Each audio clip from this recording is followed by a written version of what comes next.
Hey everybody, it is... Am I supposed to be like, hi guys! Hello guys! Hey guys! Like, which is the one you're supposed to do when you're a YouTuber and you're all successful in hell? Hi everybody! Hey chat! Looking good there, guys! I don't know what I'm supposed to be doing. Do want to welcome you all, though, to Play It Forward here on Loading Ready Run. I'm Beej, and we are playing Betrayal at Krondor. We're in Chapter 5 right now, and going into the second half. I call it the second half. We've really only completed one quest out of the 4 that we have to do, and they probably just get more and more involved the further you move on. And I did some thinking about it, and was like, I think that it might get longer than I expect, and I might also be restricted on where I can go in this area. I haven't been able to go down to Kenting Rush, so I'm like, I don't think we have full run of all of Midkemia again. So, it's your boy. Is that the thing we're supposed to do at this point? It's our boy. It's everyone's boy. I am a boy.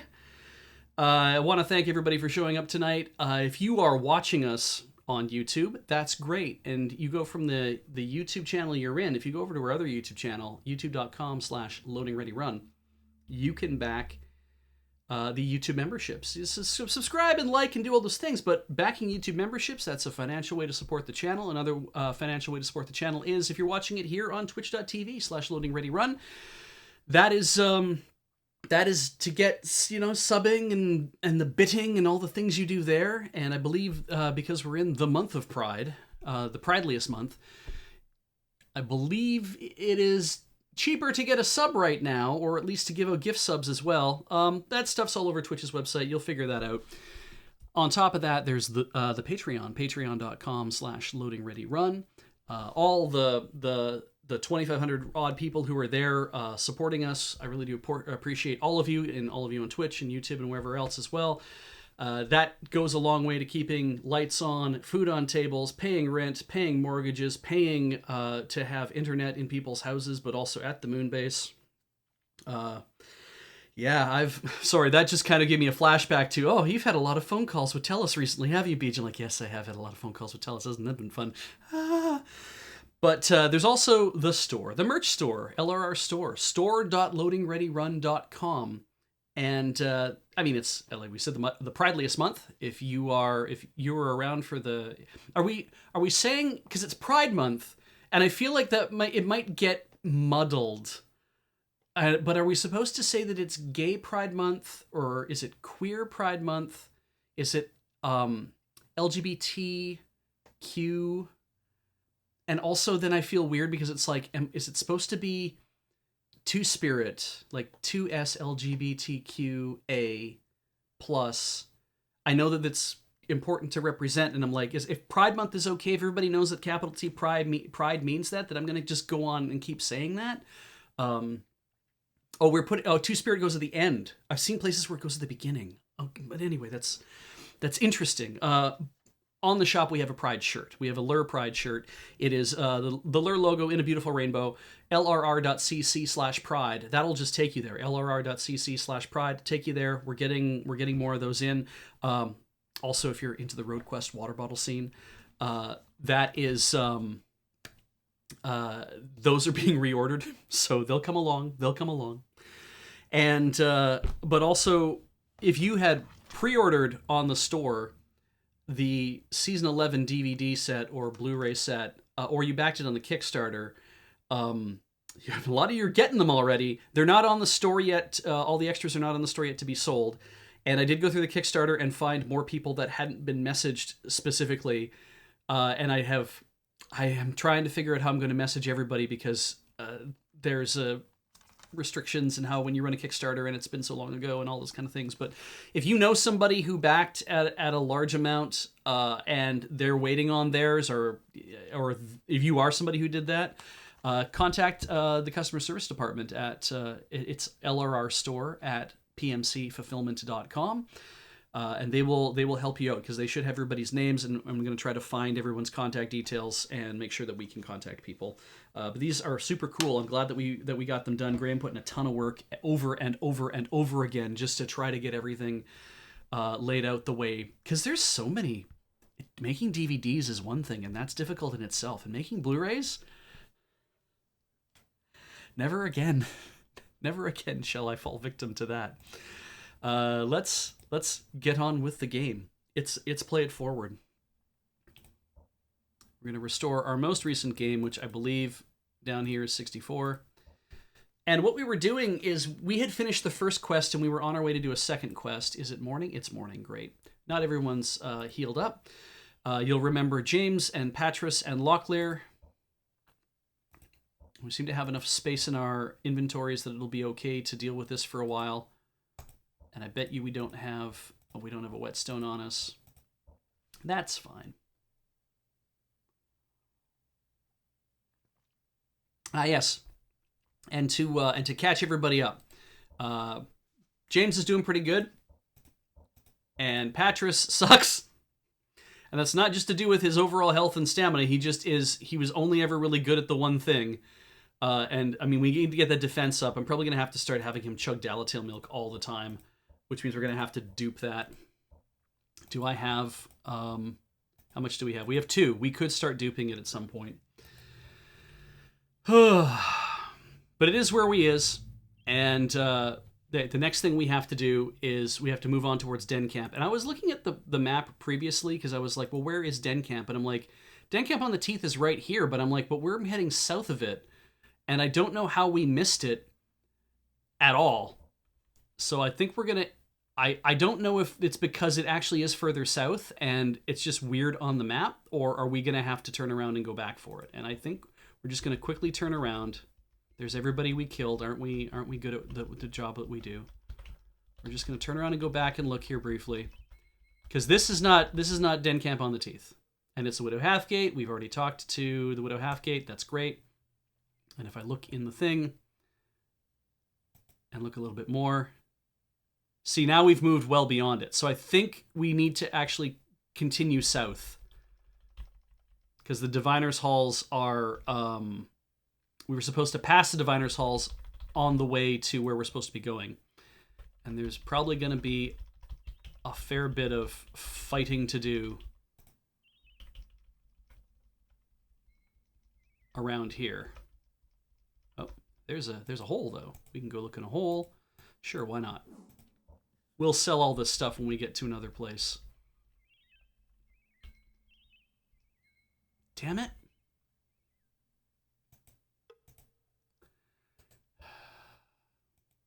Patris can do without Dalatail milk for one time, I'm sure.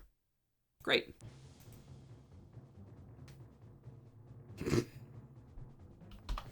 Oh, shit.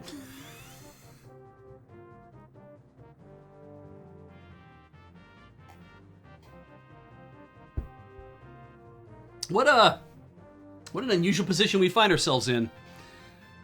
Now, on the plus side, I can cover a lot of ground, and that's what we're going to do, is we're going to cover a lot of ground. So much ground. Locky can't go any further than some places. We really want to get these spellcasters out of the way, so we're going to let... but I need to protect Patris. Okay.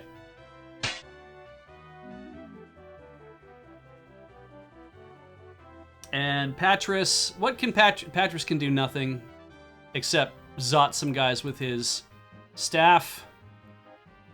Let's start by taking care of a spellcaster. That's pretty good. That means that James can concentrate on this spellcaster. That's good. And Locklear can attack this guy. That's good.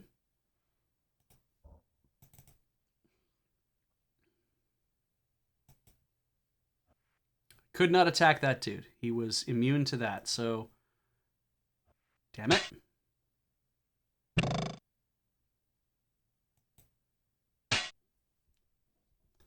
Now, Patris could cast some Cast nothing. He knows nothing, he can do nothing.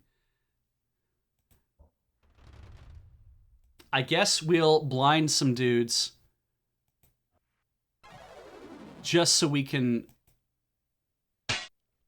live a little longer. There we go. That's good. And Patris is going to blind another guy. This guy right here.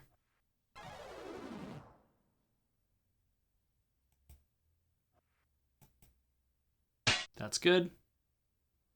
Patris is waiting.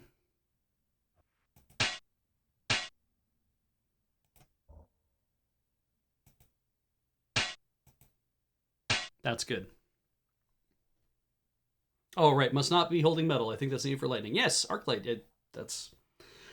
I forget about that. The witch hags almost never carry stuff. So good for Locklear. Bad that he needs to recover from poison. There it is. Great. And he took a bit of a beating on his nicer than normal armor. It still isn't that nice. There we go. We have these geomancy stones which belong to Tamni.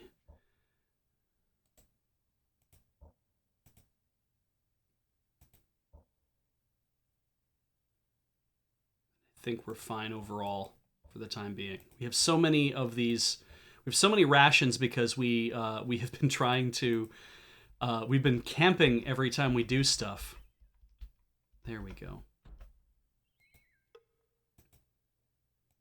Oh, hey, Truesite tea. And a whetstone. Good for one polish.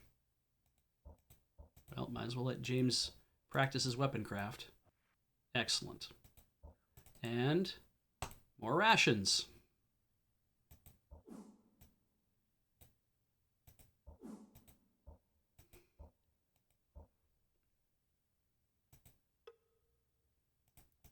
That's good. That's very good. I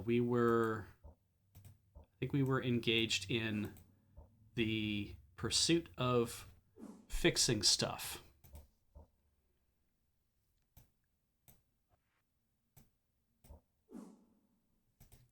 And I need to get some things out of... Oh, I see.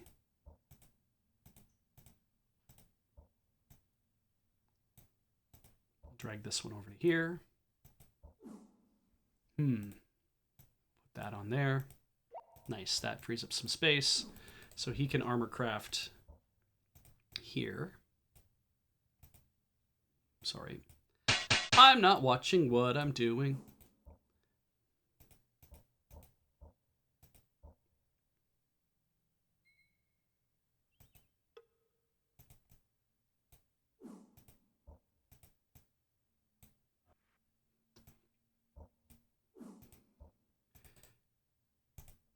See, what's funny, Asthanius points out that when we first met Patris, he was levitating a dude and then threw him off screen just to point in a certain direction. However, we did meet Patris, I believe, in Chapter 1. Or if not in Chapter 1, then at least in Chapter 3. Because we came by his house, we fought a bunch of dudes outside of his house, but they were all apparitions, and then we knocked on the door. We ended up having a conversation with him, and he let us know that he worked for the Baron, for Baron Gabo. Yeah, so we've met him once already, in fact.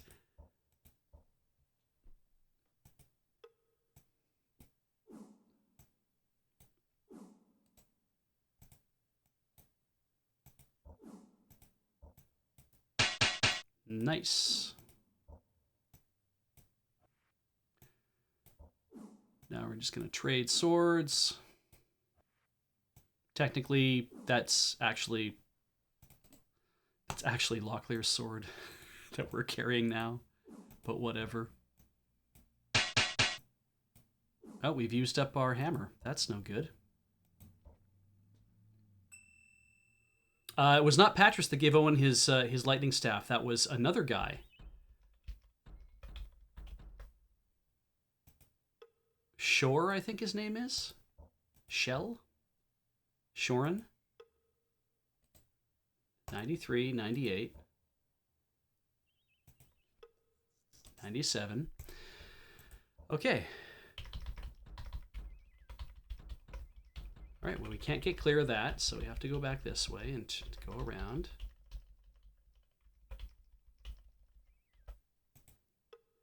There's just a dead dude.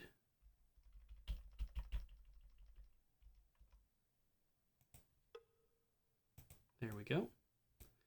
Shouldn't Locklear have the better sword because he is less likely to miss?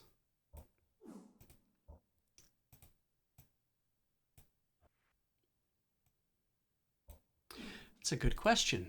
This gives us a 15% blessing to accuracy.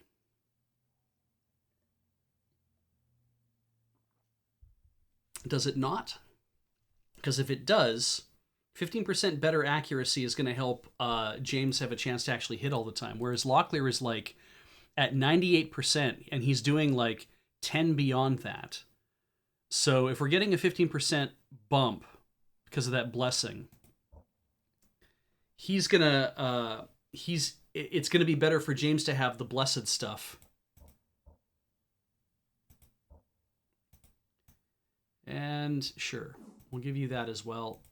That's one for you to burn through as well. All right, I picked this up. I forgot to show it off. We were talking about Weird Al earlier, and you know what? Let's just head back to the booth quickly. So here's my copy of Off the Deep End, which has Airline Amy on the thing.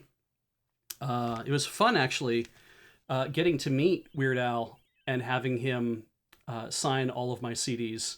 It was very gracious of him to take the time to do that for me.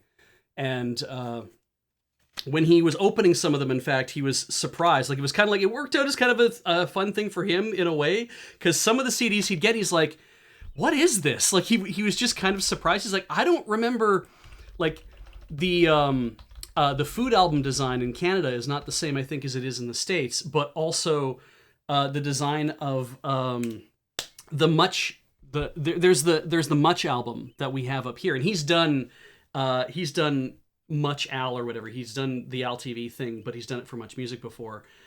So he's aware of Much Music, but he was just really surprised to see this disc that's like, in the States, this is the MTV album. There's no Much Music symbol on it, but I guess in Canada you guys got Much Music because you wouldn't know what MTV is. To which I was kind of thinking to myself, I'm like, we would know what MTV is. It comes up all the time. It's the way Canada is we just are constantly told about all this stuff.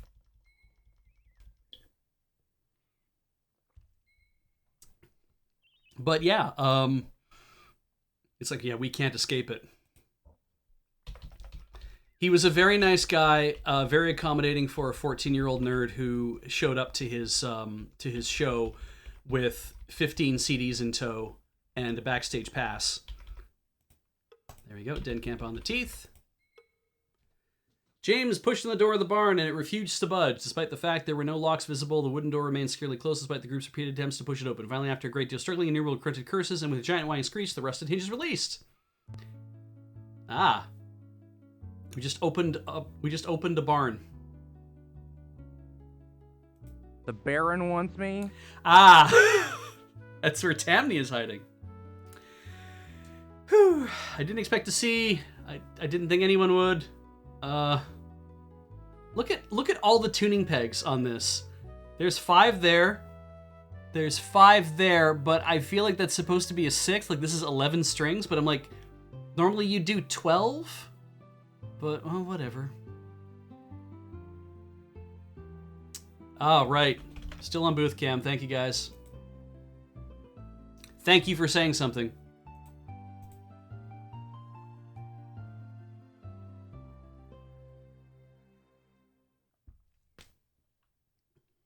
Let me get the chat back in order here. There we go. I'm glad all of you were like, hey, I'm like, hey, check this out. And you're like, yeah, that'd be great. Oh, yeah, sure, whatever. And I'm like, please be specific when there's a problem. Because I have no idea what the problem is. If you guys start yelling robots, I will probably think that you mean that my voice has gotten funny, but it could also just mean that you are seeing robots, and I don't know if you have stairs in your house or not. So anyway, let's move on. Pat just finished his sentence here. Didn't think anybody would come after you, pa. I should have known it. You come a prancing into North Warden with that little twanging box of yours, and you sing a blue streak about honor and glory, but when it comes down to it, you ain't got the picture. Instead, you got this yellow streak. You never stand and eyeball your problems face to face. You let other folks run you around. One day, somebody's going to run your life right off a cliff. I'm the one telling me to leave North Warden. Me, that's Tammy the Minstrel's decision, not someone else's. I'm making the decision to live. The mortal done run you off, and they ain't even got here yet. They done a better job on you than any duke or baron you crossed swords with before. I'd not be in a castle with a coward like you anyway. That isn't fair. I'm a minstrel. What good would I be? I don't know how to use a sword. I don't know how to heal wounds or direct a battle. I'd just be in the way. What good would I be? I'm just one insignificant man. Not so insignificant, Tamny. Before I went to serve in Krondor, my father used to advise me, when you have earned your title, make sure your minstrel is well paid. I hadn't a clue what that meant until I saw the battles of Armengar and High Castle and Sethanon and others since. When men sit and listen to songs about great battles, they remember men like themselves who faced terrible dangers and emerged alive, and that gives them hope. Sometimes it's the only thing that an army needs. Why do they all have to depend on me? Why did fate arrange it that I was the minstrel who happened to be at North Warden?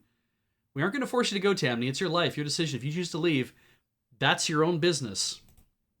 Could I request a favor of you before I make a final decision? Anything, if it will set your feet back on the road to North Warden.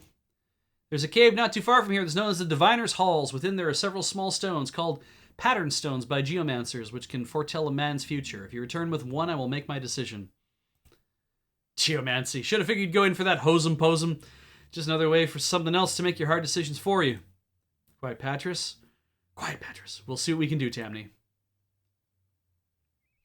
Right, so we go there, and then we do the Diviner's Halls. And then we went through whatever trap, and then we fought a bunch of guys, and then we got some of these, and then we came back. We had lots of room in our inventory because he's gonna give us stuff, and we knocked on the barn again.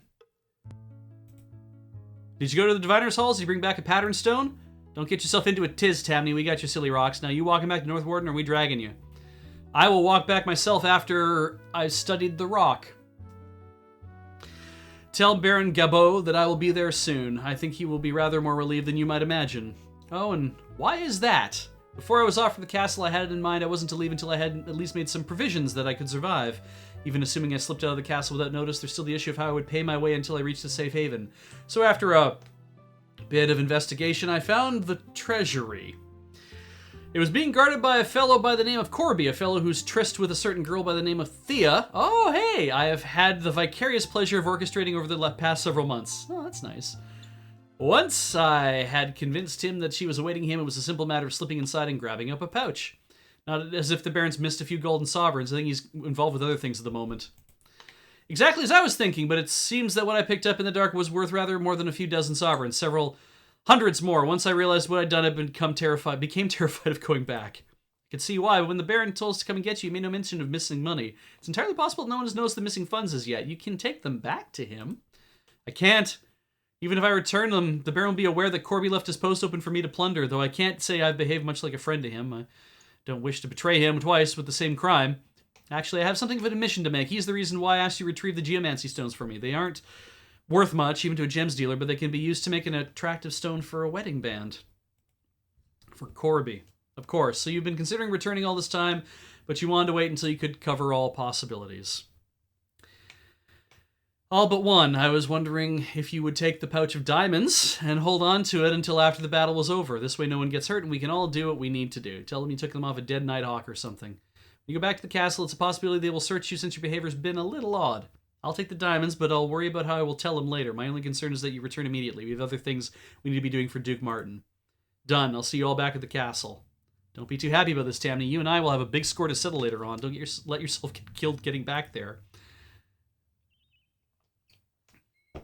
So, 3 diamonds. 100, 100, 100.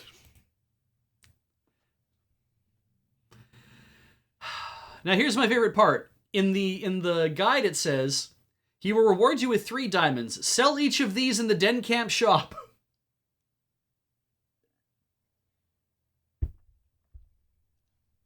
Yeah. Now, you may want to spend a lot of money, but make sure you keep 2,000 gold sovereigns, without which you won't be able to finish the chapter. Good to know. So the diamonds is essentially being like, that's a hedge against you being able to do things. There's a dude in the road. Oh, for God's sake.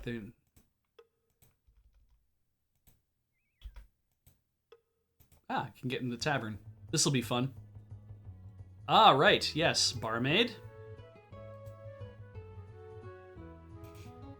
We'll make a bard out of you yet, Tamny.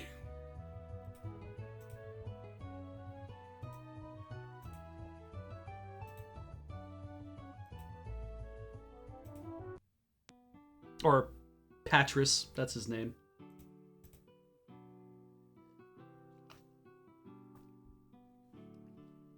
Right, PM Avers, what if he just used the diamonds for a wedding ring? But he knew he stole those, whereas the geomancy stones are not stolen. And also, Thea Halfgate, nice enough woman. They get married. She walks around with a ring on it with a diamond in it. She's probably gonna get rumbled. So let's see. We've got in. That's good. We should in. Finger, finger, finger, talk, barmaid. Finger. Ah. The man kept James laughing. After a string of bawdy tales about mercenaries and blushing maidens, he launched into a tale about a lord's daughter he once tried to win, though with quite a bit of resistance from a man named Luke. He demanded to arm wrestle you for the girl? Actually, no. Alas, it was the girl's idea, the man sighed. I'd have strangled her, James said with a laugh, holding his sides. Ah, well, I don't suppose you can win them all. Oh, but I did win, the man continued, a malicious grin spreading across his face. The girl knew Luke was the strongest man in the village, and so did I. Had known it for several days once I'd found out who all our possible suitors were. Anyway, I had visited an herb shop and picked up a vial of some wonderful stuff called Fatimore's formula, because the barn is stuck and needs to let us know about this in case we don't. A potion which I'd heard mercenaries say helps sustain their strength during long fights. I waited until a few moments before the contest before downing it because I knew it would only last a short while. I marched in, sat down at the table, and very nearly took the poor fellow's arm off. When it seemed his personal honor was at stake, I took him aside and told him I would let him soundly beat me in front of everyone and let him have the girl if he gave me half of the amount of the dowry. Half an hour later, I was a very wealthy man. Jesus. Wow. Failed love affair. Fingernails with a boot knife. Talk. Gambler? Nope, just some dude that we don't actually need to talk to yet, I guess. And in. Yeah, sign us in. Seem to be in a good mood. Whatever, you know how shit is. How about we sleep again? Yes. Sleep forever. We are in a good mood. But who knows? Maybe we're not in a good mood. We would just hang about and do shit.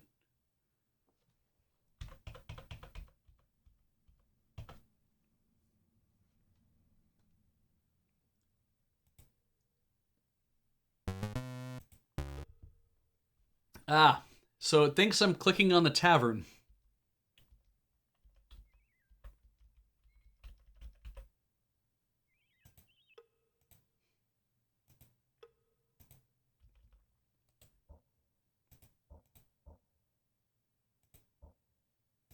His barding didn't even go up. What the hell?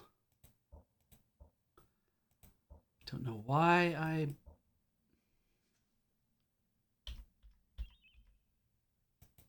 Alright, surprise!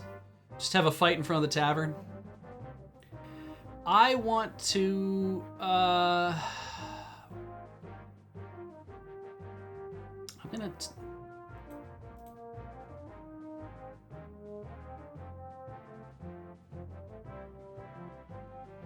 I would do a fair bit of damage, but... let's go in for the straight attack.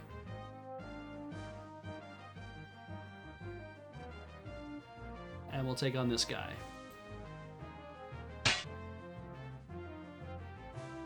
Patris needs to get clear.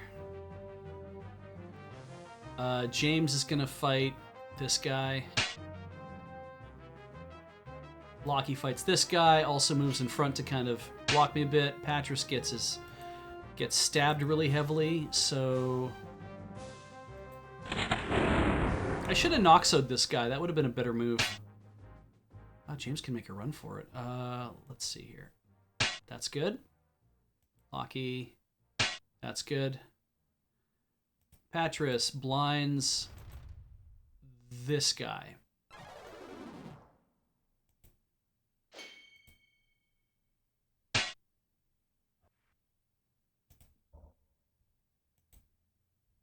That's good.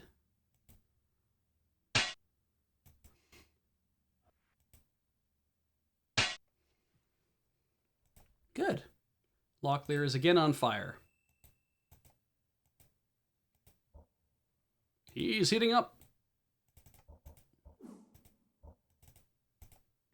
Good. Now, gotta get some of these out of here. That's enough, I think.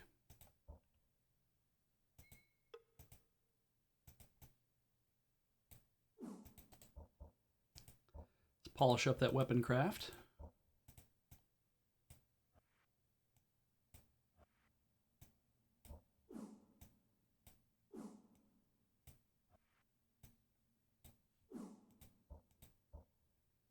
Did I take his armor? No, I didn't, because he wasn't wearing any.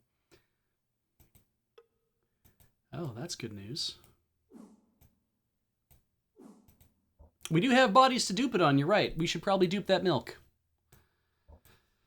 Okay, what can we put on this guy? Good. All right, we know we can only put that much on him. That's a nice small amount of things to put. So put one on there. Thank you for reminding me to do that arc light.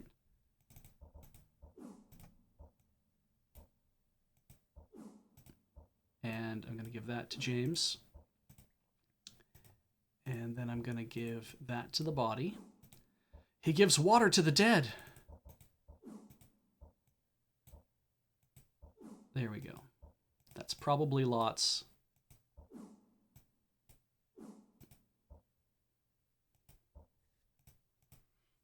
Anything else we need to dupe?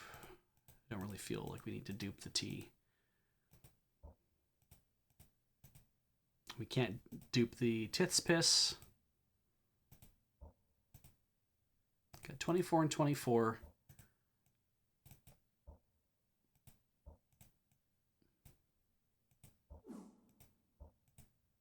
Six left over there. There, that's probably fine. That will do. That was Black Nimbus, which we have not been able to sell anywhere yet. Ding. Ding, the pie's done. Oh, the pie loves me. Ah! Anyway.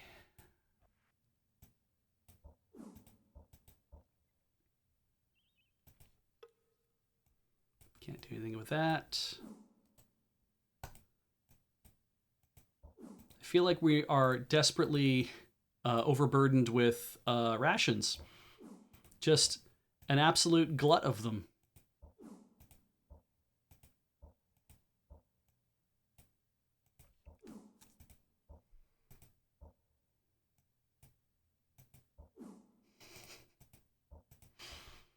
But given that Patras is prone to just getting the shit kicked out of him.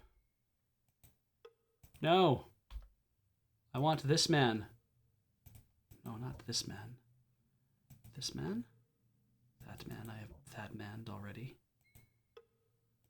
That man!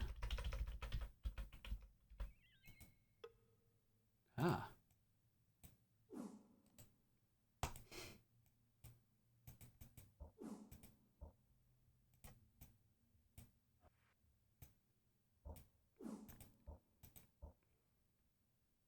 Cool. Tavern. Not gonna do anything. No one has lived here in some time.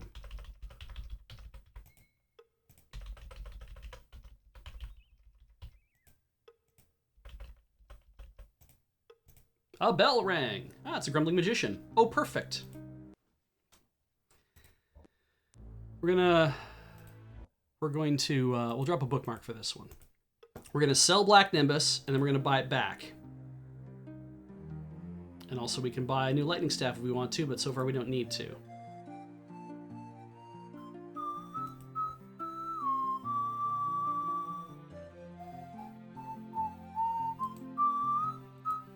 I could probably just trick out, ah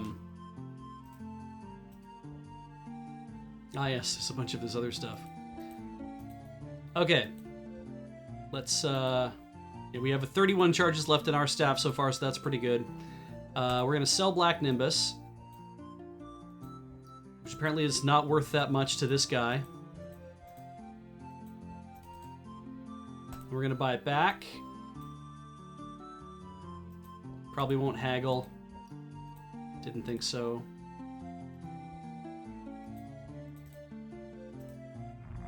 Let's have a look here. So there it is. Great. We have a perfectly good Ring of Prandir already. And we will, just because...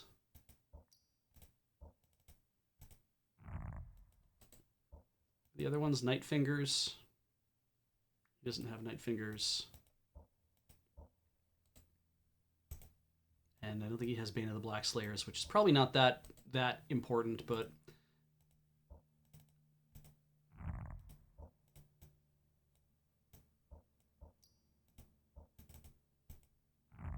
Just want to kind of get him set up.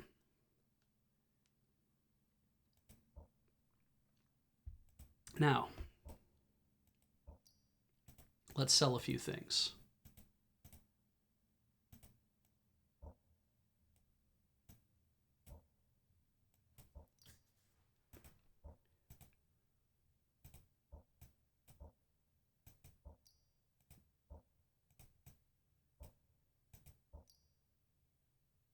Probably don't need this Koltari poison anymore. Well, he doesn't need it either, so get effed.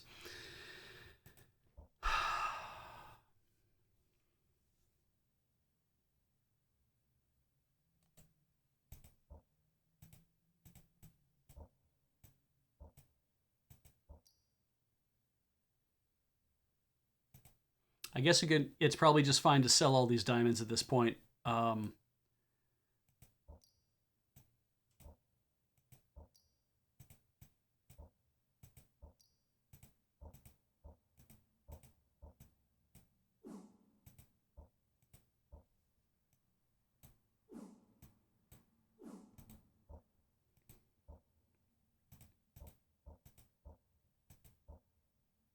$37.50. I like that it's like there's only one entry for them.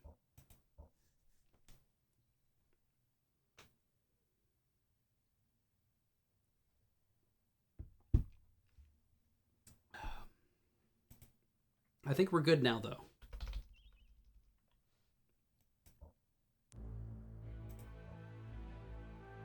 You know what? I'm just going to keep slamming bookmarks, actually.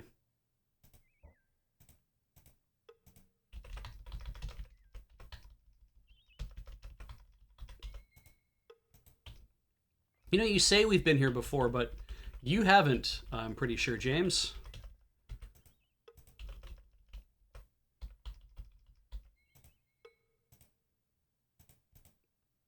We should have a shovel, right?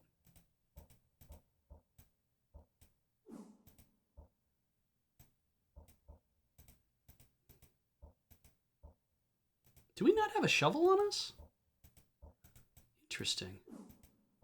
I mean, we only need it to dig up graves, as far as I know, but... I never looked in to see what Black Nimbus does, actually.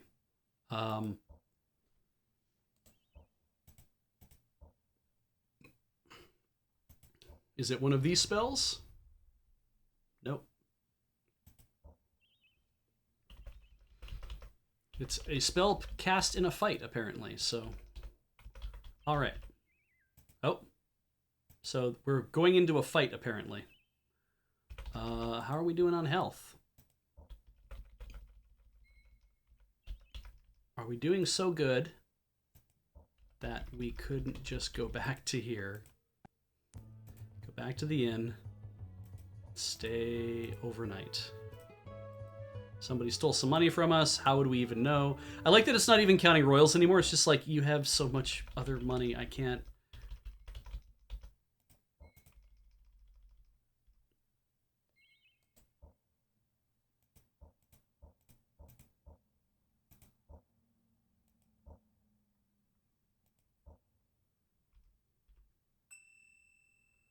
That's cool.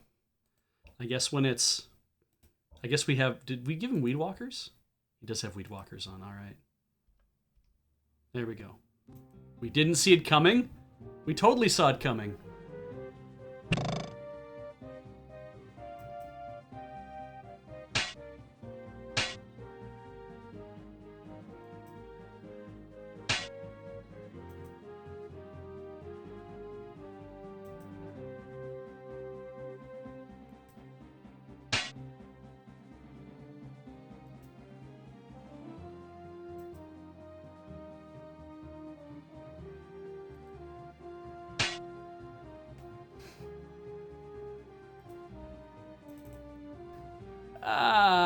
Yeah. That's good. I mean, if you're gonna ambush us, it's like... Understand the depths of what that's going to mean, right? Like, the absolute trouble you're creating for yourself. It's like, but you walked in here, and then you changed your mind all of a sudden. Oh, Patrick's defense went up. That's good.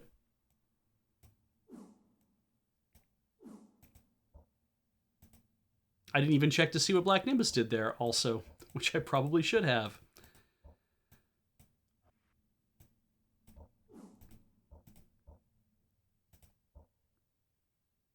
Dude in front. That looks good. Polish, polish. Polish, polish.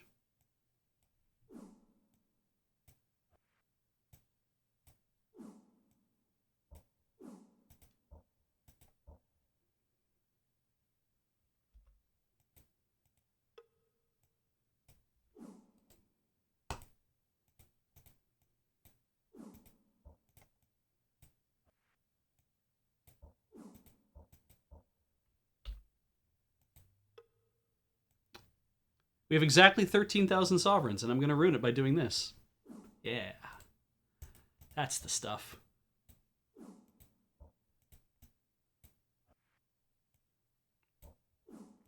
So, Locklear has this Standard Kingdom armor, which is a 15% armor mod, and it's human. It's also Blessed Type 3, which means it has an additional 15% on it. But I don't know if the Blessed armor even outdoes that, because he's going to take a penalty to wearing it. Because this is 5%? Oh, it's 10%. That's 35 less 5, which is 30. And this is 15 and 15, which is 30, and it's human, because he's human, so he has the standard, it fits the racial mod there. So they're roughly the same. And this is in worse condition. So I think we'll keep with this. It doesn't matter anyway, because if we can actually get out here far enough, if I can get... if it will let me get to this area near Wolfram, we can go to the Arms of Dala. And that's my aim right now, because we don't have to go this direction, but we are going to go this direction. 20%, yeah, good stuff. Actually, I almost feel like I should turn this off, just so his defense can go up even faster. This 82 is fine. It's like, we don't need to worry about anything else. Oh, why was I concentrating stealth for him? Oh, whatever.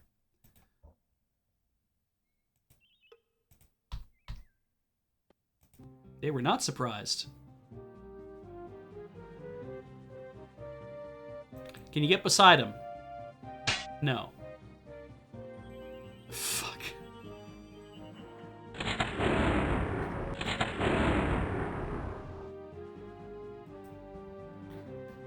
Now, I should have Danon's delusions, right?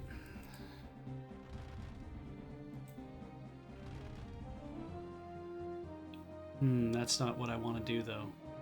Oh, Black Nimbus deactivates trap crystals.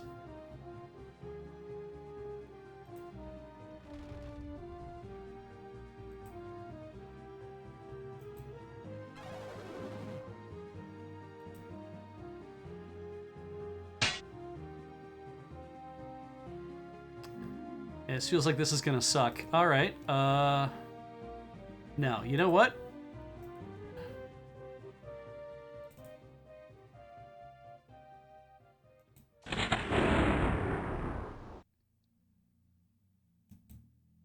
There we go.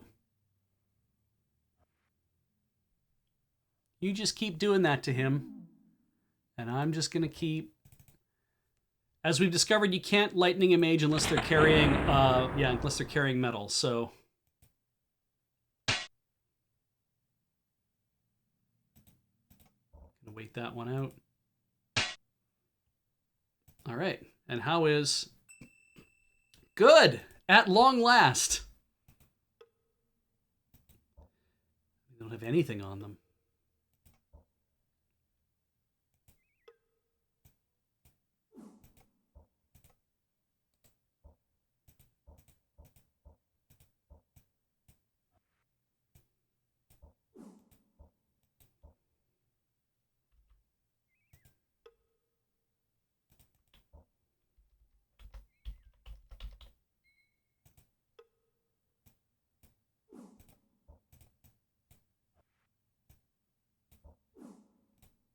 How's Lockie doing? He got frozen, but he's fine. I wonder what they were doing to him. Debuffs, maybe? Patras is a bit of damage, but not so concerned about that. I guess we'll just continue on. Let's see here.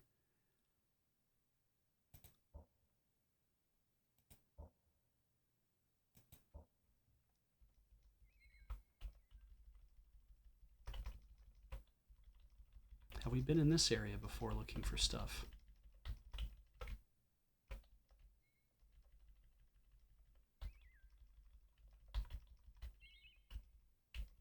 Oh. Locklear felt a stinging poke. Ouch, he cried out, looking for the insect responsible for his discomfort. Finding none, he turned to a puzzled Patras to explain his outburst, but before the words could come out of his mouth, Patras felt a bite. What is this place? Cried the magician, feeling another sting. I don't know, said Locklear, but it says we leave here at once.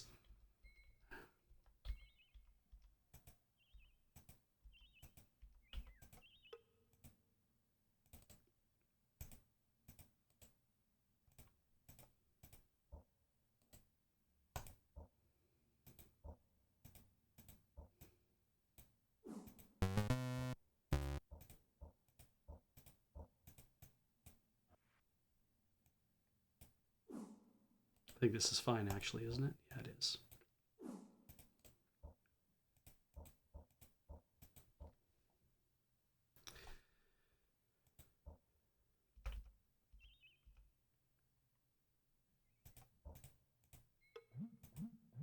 Interesting. I don't know what it is I walked into, but I'm glad we're getting out of it.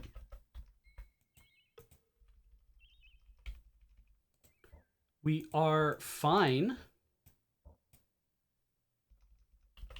Oh, there's more of these. There's another half gate house.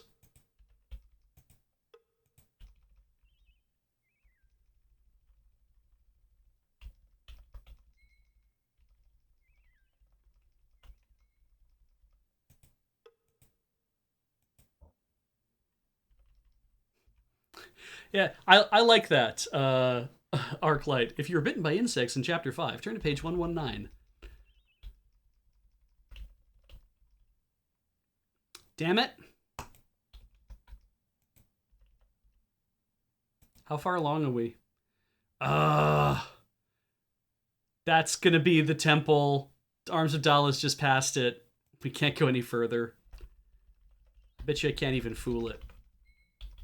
Yeah, no. We are definitely restricted on what we can do.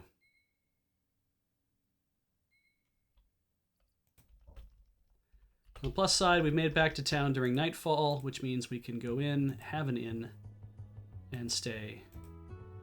Heal everybody up.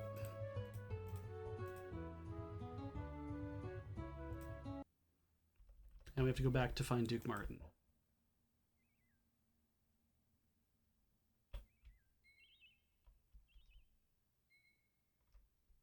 Should be at the crossroads. Yeah. I was wondering where you two were. Things are not going well at all. I've started to get reports from some of our scouts, and from the sounds of things, this will not be an easy siege. So, what's brought you looking for me? Let's find out.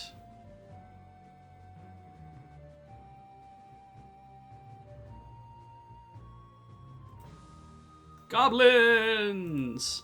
Beginning to get wistful for the days when we were running the billets in Krondor for Master DeLacy. I haven't had this much exercise in a long time, so where are these goblins you told us about? About Tamney, did you find him? Yes, though it took a little extra work to get him heading back toward North Warden. Yes, though it took a little extra work to get him heading back toward North Warden. He promised dutifully he would return, and I believe he will. We had a long talk. I can see now why Arutha values you so much. I personally wouldn't have believed it possible, but as things stand, we still have a long road to hoe, as they say. A goblin company of archers has already moved into the pass and is trying to entrench itself there. If they get a foothold, they may be impossible to root out once the mortal roll in. We need to find out what their deployment is going to be when the battle begins. Okay, so we grab their leader and give him the hot poker treatment in the dungeon under North Warden. Tell us where to find him and he's yours. No good. As soon as they discover he's missing, they'll change their tactics. No, what I need is the big plan, and I'll be willing to bet that it's still in Raglan. How many scouts has the Baron lent you? I have about 20 men out at the moment. Why? Then you won't miss the three of us much. We're going to Raglan, and we'll find a way to get that plan for you. You plan to march through a company of goblin archers to the city where the mortal are massing, walk right up to the leader of enemy and saying, "Excuse me, may I just borrow your war plans, please?" As I recall, I snuck the future Duke of Cryde, Prince and Princess, and the Admiral of the Western Fleet out of Krondor while it was still under siege of Jocko Radburn and Guy de Bastira. I think I can snatch a silly piece of paper. I think if Prince Arutha didn't want to make you the Duke of Krondor someday, he would probably have you killed as a madman.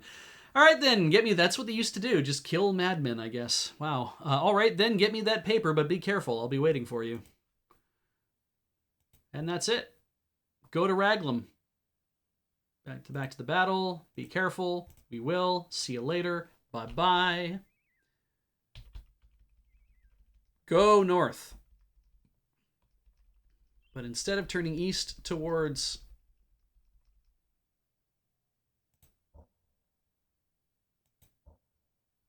we want to go west towards Raglan.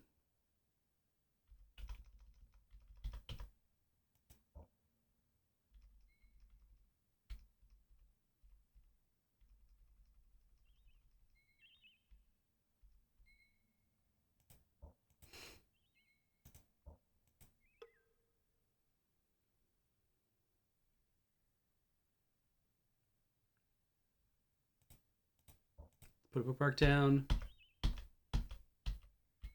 Damn, too dark. Band of goblins milled in the roadway. James stared hard at the leader of the goblin band that faced them. At his side, Locklear counted heads, silently calculating the combined worth of the mercenary force. "What do you think, Lockie?" James muttered. "Whatever Delicon's game is, he's paying for it," Locklear replied grimly. "Goblin mercenaries charge small fortunes for their services, and by my guess, there's at least 1,000 sovereigns worth of them here. I don't think they'll attack us unless they think we're getting too close. We might be able to negotiate a passage price." "Pah!" Patris spat. "Dark brothers are dark brothers. They're just mean-spirited, period." Stepping out of the ranks of the enemy, a tall, pale-complected goblin drew his sword and pointed at James. Speaking the kingdom tongue with some difficulty, he glared at them with black eyes. "You speak price of passage," he said. "Dergun here speaking of you and tell to Gula. Gula consider and say price of passing is being thousands of 2 sovereigns." "Thousands of 2, James repeated. "You mean 2,000 sovereigns." Gula nodded. "If you pay, we shall let you pass. You come closer and not pay, we kill you. Give us thousands of 2? What are my chances here?" "You can fight if you want, but the combats here are endless."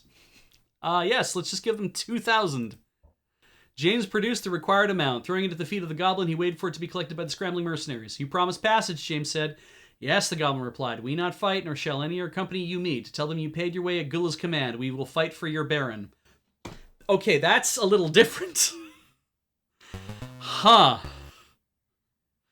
That's more different than I thought. As the goblin leader moved away, Locklear chuckled as he whispered in James's ear. "Imagine the look on Baron Gabot's face when that lot marches up to North Warden and announces they're fighting on his side. He'll have a fit." James smiled. "Too bad we won't be there to see it."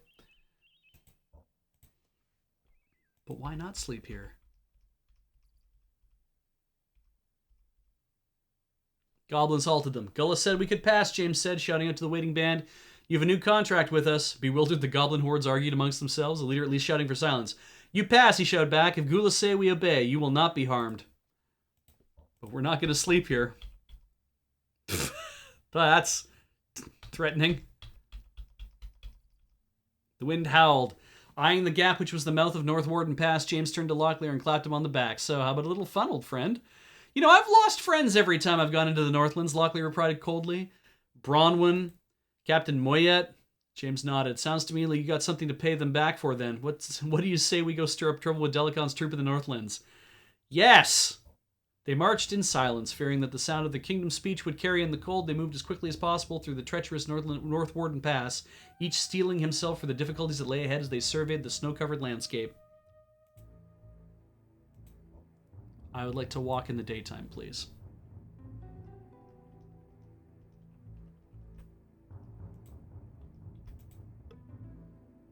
Peeling back the thick hide which covered the frame, allows her chance to look inside, and there's some stuff in here. Don't need any of it, but cool.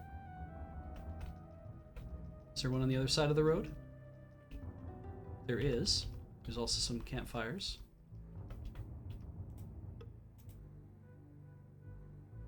Now, this, on the other hand...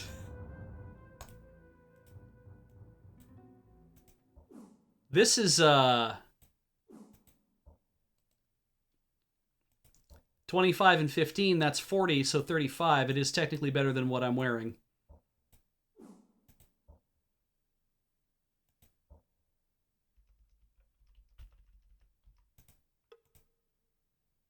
It'd be nice if we could find a,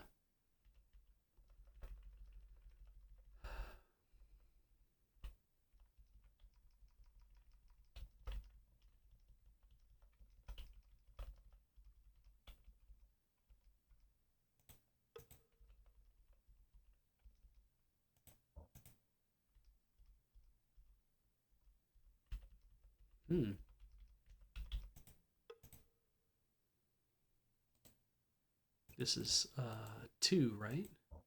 That's 1. Okay, blue, yellow, whatever. Just keep stealing their rations. Taking their swords. Fixing their swords. You know, polishing the enemy's wartime whatevers.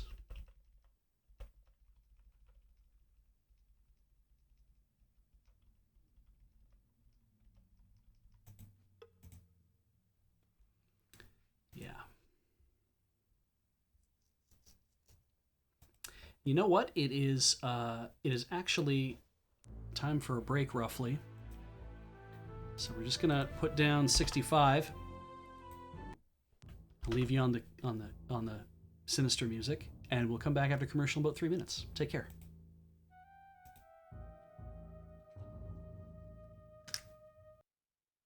There, now we're back. Hi. It continues. Let's see here.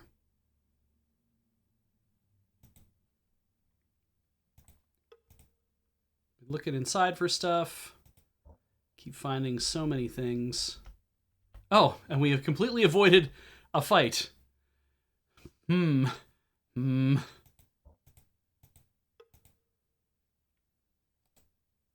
is a heavy crossbow.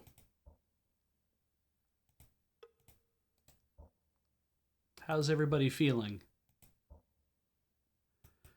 That's what I thought.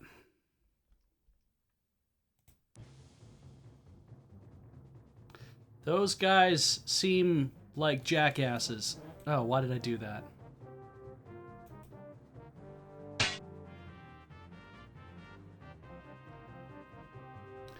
Ugh.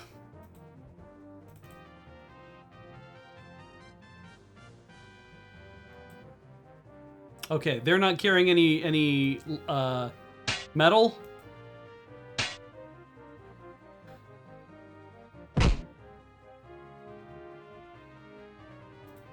But that may or may not have worked. We'll see. Oh, well, didn't matter anyway.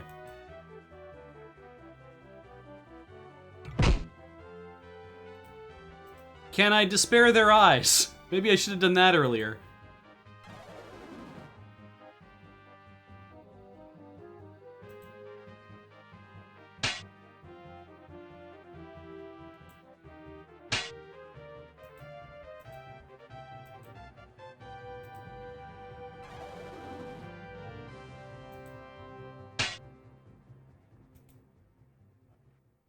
All right, now what are we fighting?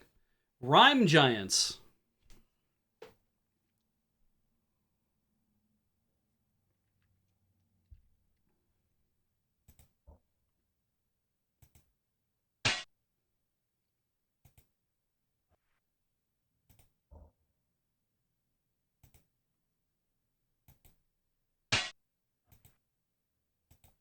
I think we got him on this pass here. That's good.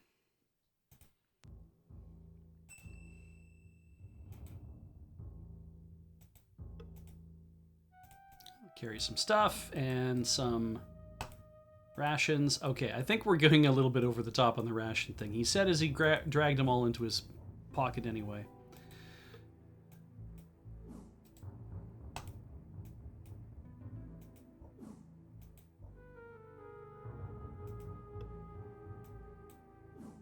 Ah, you might want that powder bag.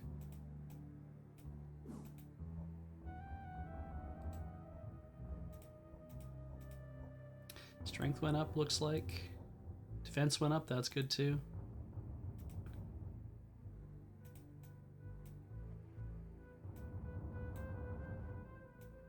Trade swords, polish.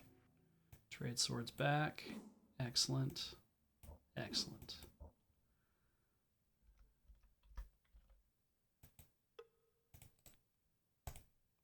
Excellent.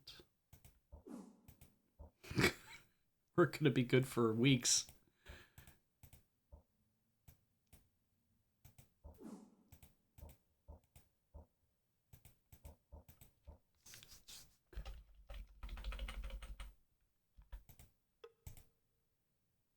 Aha, Ulilico armor. 30%. I would take 5 off because I'm not Sirani, so I don't think that works either.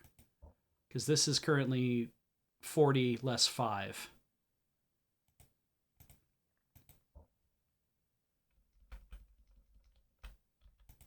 Now these things are siege engines, apparently, according to what the thing says. I was like, oh look, they're just like these interesting towers, and it's like, well, I mean, yes, they're interesting towers, but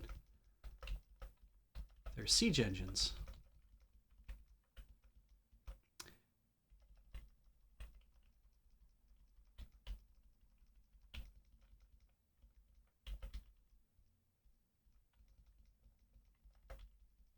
We haven't been down in this area before because this is the area we were not allowed to walk through. We're still doing pretty good.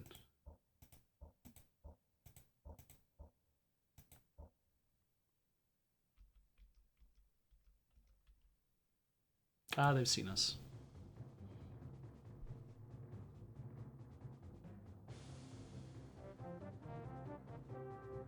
Probably enough just to get close to the witch hag to stop them from doing anything. And then, I got speed of 4. Let's close in on this dude. That sucks. I grab my powder bag. I'm running short on time, and then they single me out to run a check for a crime. And on the intercom, I hear this voice too sweet. Let's see here. That's good. Oh, Patras does not like how this is turning out.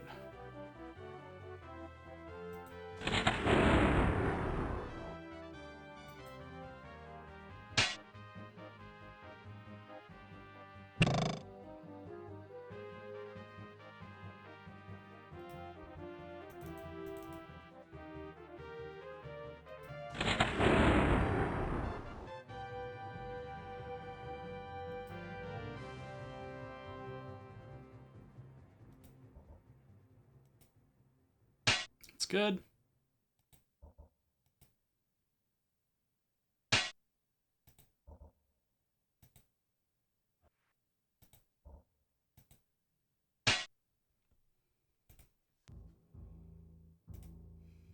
Of course, he's on... Locklear's always on fire. It's like they can tell immediately, who do we poison? The guy who's not carrying the anti-venom. At least they spread themselves out this time. That's kind of nice.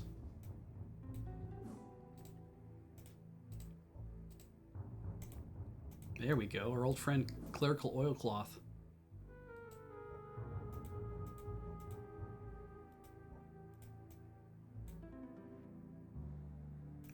And I think Locklear didn't even have a chance to swing a sword, so we don't have to worry about that. Let's use that.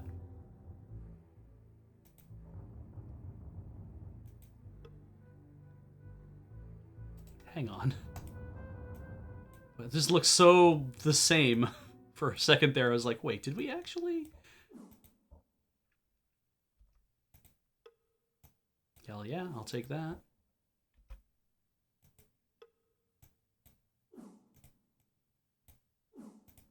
We'll use that on the next sword I pick up, which will be this guy's. I see that they have their mages doing weapon craft for them as well.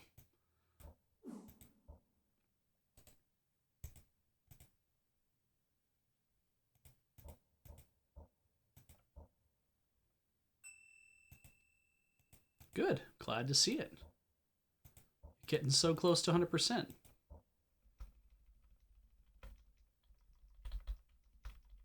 Now, what's this area look like? Lots of little diddly-doos. Behind which could be all sorts of things.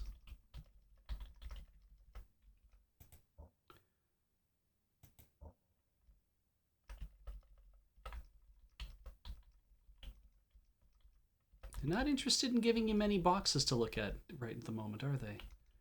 All right, well, that's fine.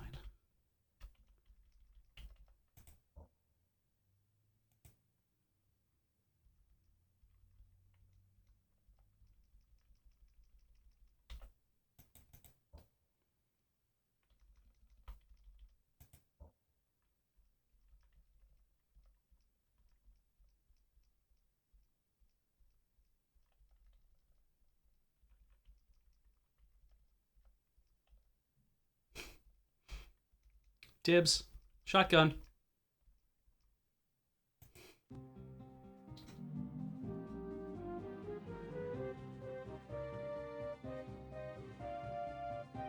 Okay, so it seems like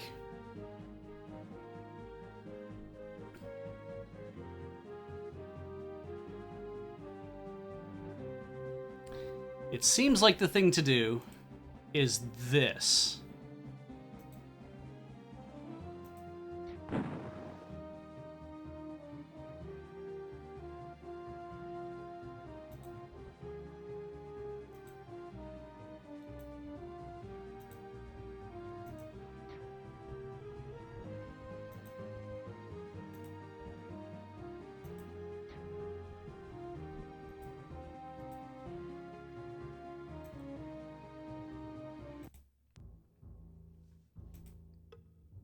Locklear gaped in wonderment at the heavy wooden catapult. They walked around the weapon and studied it from every angle, spending extra time looking at the firing and trigger mechanisms. On the whole, it appeared to be in good condition, though one of the torsion gears had broken.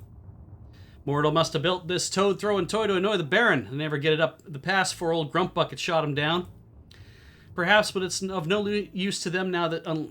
Perhaps, but it's of no use to them now unless someone fixed it in order to help lob stones at Raglum. Now that's peculiar now that you mention it. Tell me, Lockie, if you were just going to leave something like this lying around in a field, even if you didn't have it working, would you leave it pointed at your home? What are you getting at? The only reason this thing won't function is because one of the torsion gears is broken, not something all that complicated to fix. Now suppose the gear didn't break of its own accord. Gorath told me that many of the Mortal clans had reservations about fighting under the old battle colors of Myrmindamus. Now if you were one of those clans and wanted a backup plan in case you wanted to back out of the strike, it would simply be a matter of installing a replacement gear and pulling the release lever. It even has a payload in the basket. Of course, assuming we could find the part ourselves, we could stir up some trouble, maybe find a way to get to the plans Duke Martin needs in the confusion. Ah. Perhaps, but we'll need to find a replacement catapult part first. Though there is one lying about here somewhere, but let's check around. I doubt there's one lying about. Let's check around. They searched here for half an hour, would find a replacement gear for the broken gear. When it didn't materialize, they picked up their packs and prepared to leave.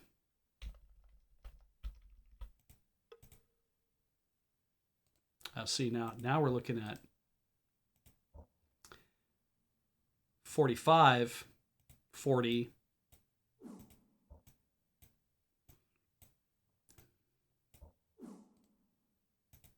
That feels pretty good. That's 40% instead of, what did we have here before? Was it 40, 35?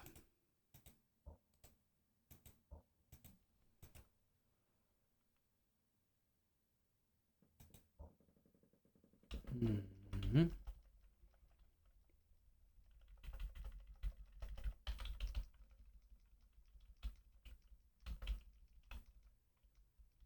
I think this might be Raglan right here.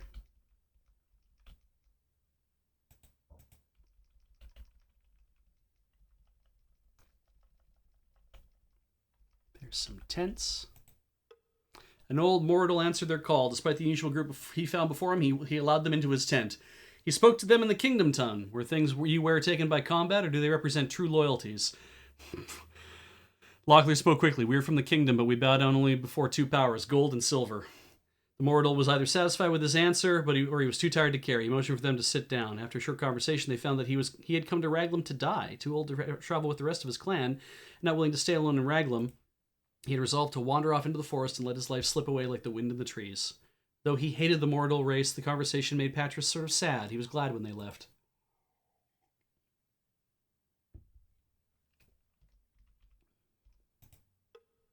Mortal clans are largely migratory. There are a few small towns like this with one with houses.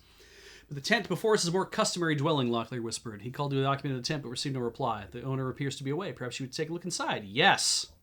Locklear looked around carefully, then pulled back the flap of the tent and slipped inside. Patras stayed outside as a lookout. There was a bedroll on the floor and some rations in a small chest. Something on the wall of the tent caught his eye and he went to have a look at it. What had looked like a message of some kind turned out to be nothing but a small blemish. He took a step back, putting his foot in the middle of the bedroll and onto something hard. Pulling the bedroll aside, he discovered a mortal lamprey hidden underneath. Why? Fine. Here. Polish this. It's fine.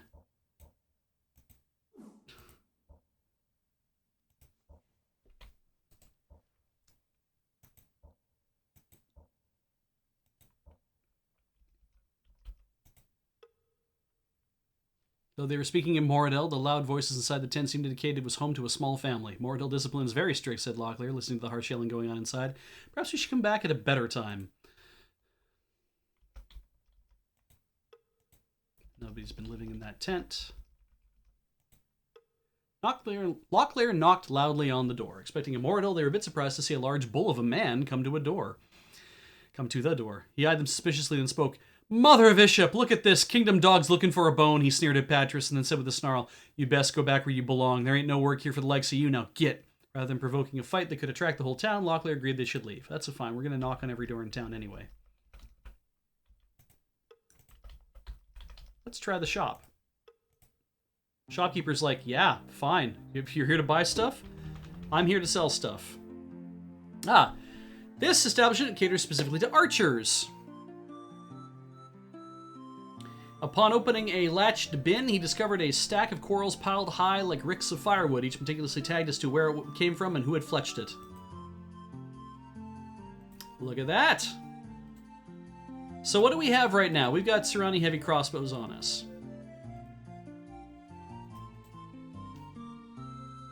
The crossbow type had become legendary since the end of the Rift War. Replicated from a model discovered in the Northlands, the draw was impossible to set barehanded and was required a lever called a goat's foot to be used to span its deadly draw. Fortunately, the crossbow had the device attached. This is a Bessie Mauler. And, there are lots of other things for sale here. Kalim's Dialectic, which I believe is how you learn how to be a better archer. Yes. Well, we are buying Bessie Maulers. We literally have 10 times what we need to make this happen. Turn up haggling for these boys. I doubt that's going to work unless I do whatever, but let's just see if James can haggle this down. Okay, I'll accept that. And we'll put those on. And we'll sell these. Sure. You can only offer this much for them? Well, that's fine. Now, I believe it is possible for us to buy one for Gorath. So I'm going to do that. I just have no idea how we're going to drop it off to him.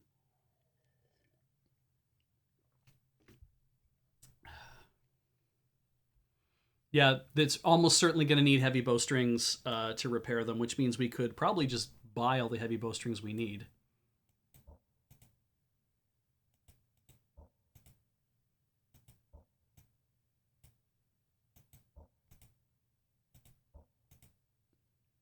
I see. It's the Gillette model. You sell the razor, but now the bowstrings you need for your razors are way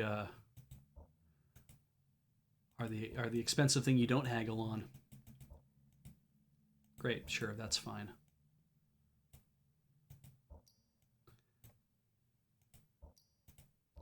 And there we go.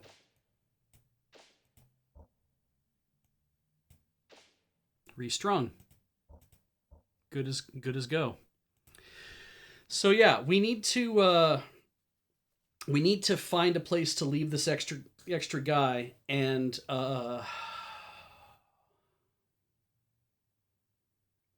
there is something in the guide that tells you, hey, have you ever wanted to leave Bessie Mahler for Gorath? And I'm trying to remember how it's done.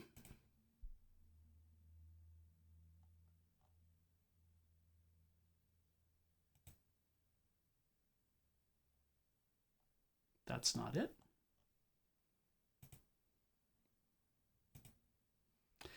I believe it's in the tips and tricks thing. So let's just have a look here. Tips and tricks.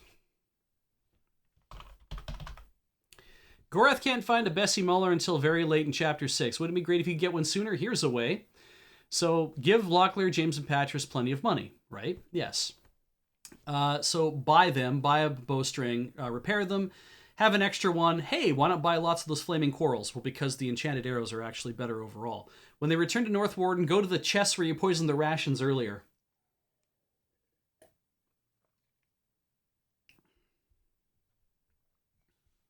I guess the idea behind the flaming quarrels is they might do ongoing fire damage, but I've never noticed that.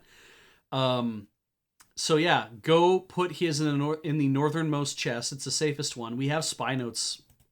We have so many spy notes.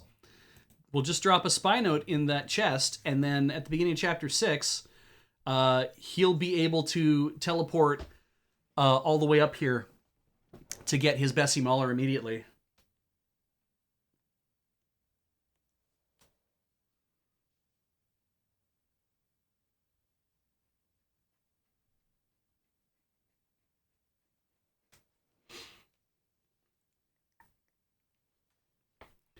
But that's all there is to it.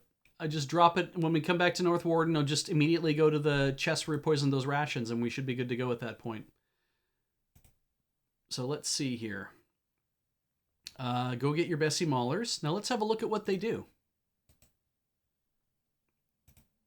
75 plus Quarrel, but minus 10 to Quarrel and Skill. But they are humans, so we're not taking a racial mod detriment to that. But yeah, 75 on the Quarrel. So minus 10 meaning Enchanted Quarrels already have a what? Plus 20. So instead of plus 20, it's plus 10. That's going to be 83% to hit. That's not bad. That's pretty good. And we do a whole bunch of damage. Put down a bookmark. Start clicking on more houses. Locklear hesitated before the door. Krondor, he snarled, rubbing his finger across 3 marks above the door frame. What does that mean, asked Patras. Captain Krondor, he's a mortal leader who has a reputation for setting up residence in empty dwellings. What are the 3 red marks over the door? Those are equal in number to the original inhabitants he murdered to ensure the emptiness of the structure. The rumors of his savagery have spread as far south as Krondor. Fearing exchange would draw unwanted attention from other mortal nearby, and realizing the futility of a confrontation, they left. So that dude's just an asshole.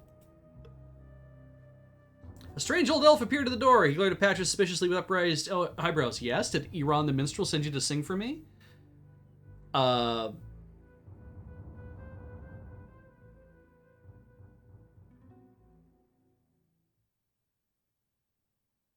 Yes?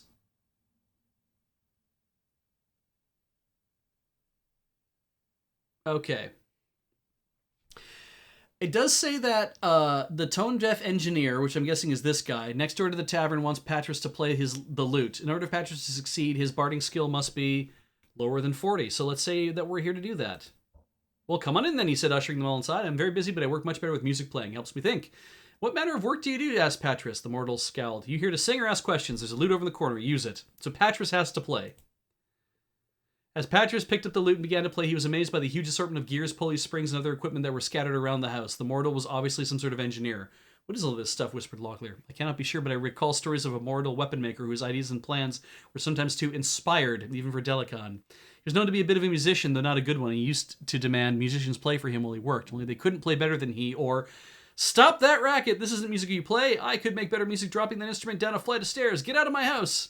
Not wanting to upset him any further, they agreed to leave. As soon as they stepped out the door, Patras whispered, I tried not to play my best, but playing poorly can sometimes be as difficult as playing well. Okay. His barding's 51, that's why. Oh, I thought it was way lower than that.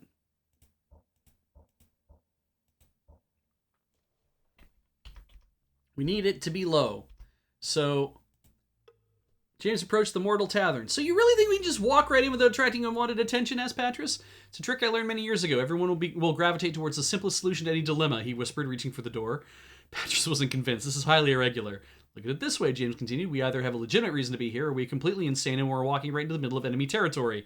That doesn't make a lick of sense, so everyone inside will assume the first is true. Now try to act like you belong here. Raglam's Obel. First, let's make some money. 81 sovereigns. There's a couple talkies here. Let's try this talkie. James approached a mortal. He eyed them suspiciously, then shrugged. Though he spoke to them in the kingdom tongue, his speech was broken and somewhat slurred. You've been hired by Narub's brother? What's his name again? Nago? Oh yeah, asked the mortal. James nodded his head. Yes, we are mercenaries from Queg, just arrived. What news have you of the thrust south?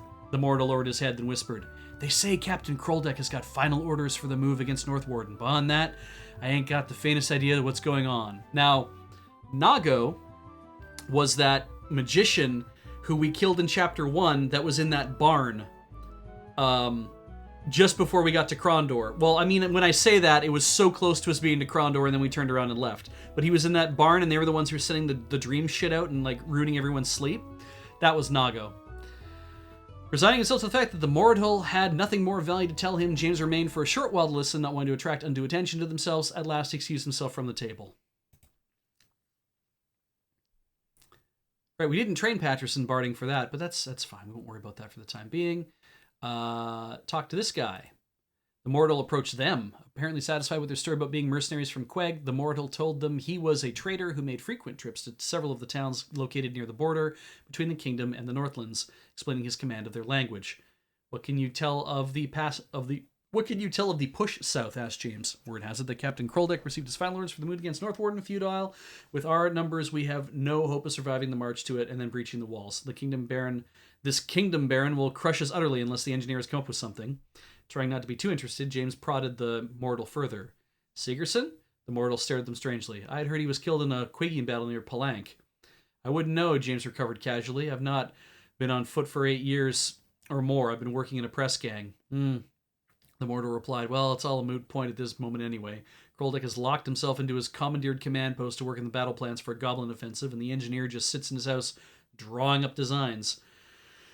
Hopefully the kingdom won't elect to retaliate after this madness is over with. He thanked them for the information he was able to provide and then casually strolled back to a spot near the tavern door. Innkeeper?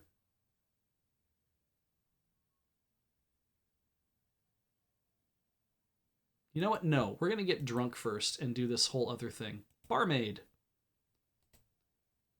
Quigian brandy seems to be pretty strong. Let's go with that. F it. We'll just pay the price.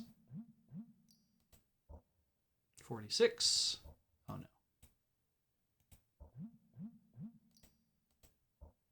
41.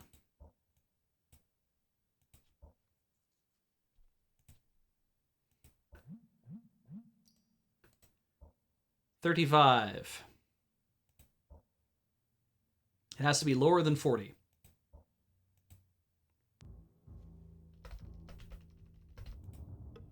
Yes. There's a loot in every corner and use it. Patras played poorly. Considering his condition, this is a pretty easy task. Fortunately, this is exactly what the old mortal wanted to hear. He grumbled something about being able to play better. This seemed to make him happy, so he was telling him all about his work. I had been working on a catapult for Captain Krondor, but the dragon lever refused to pay me when I finished with it. I think it's supposed to be like the dragon lever. It's very like, but the dragon lever refused me to pay it when I finished with it. So I fixed him right up, removed a critical gear, and now he can't get it to work at all. The mortal laughed and continued with a sly smile. I finally had it moved to a spot within range of his house and loaded up with a magical poison. One of these days I'm going to retrieve that gear and you can say goodbye to Captain Krondor, then I can assure you. Where did you hide this gear? Inquired James innocently. Hid it in a box by the bridge. Now shut up and let me concentrate. Despite the poor quality of the music being played, it seemed to have a soothing effect in the old mortal. Because before long, they heard a soft clunk, and looking up they realized it was the sound of his head dropping onto the wooden table. Moving quietly so as not to disturb them, they left. So box by a bridge. Innkeeper. Sure. I'll stay another night. Why not?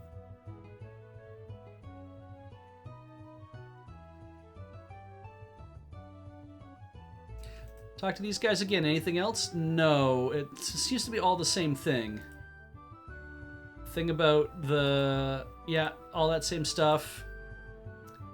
We are mercenaries. Excuse yourself from the table.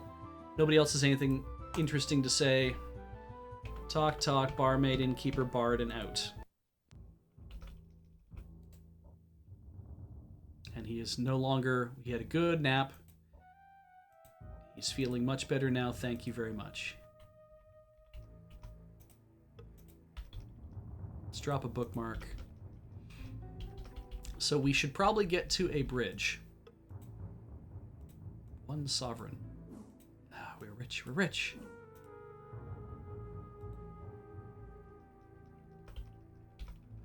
That's a good point, Captain Spam. The nights were as cheap as they were because it's like you get Patras drunk, and then of course you'll have to recover. So when you're done, it's like, oh well, you'll stay here for cheap. You'll get to stay a couple nights and feel better. Now there should be a fight coming up because there hasn't been a fight in a while. But the bridge is close. There's our fight.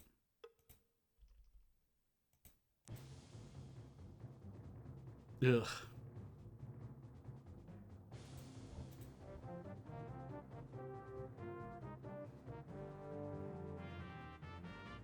Could I hit anybody with this?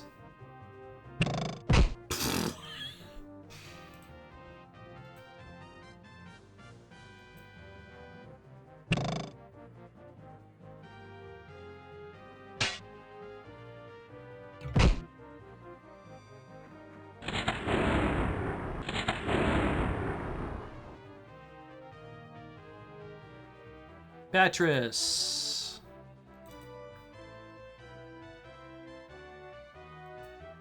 All right. Only against metal. Damn it. How close can I get to the... I can get this close.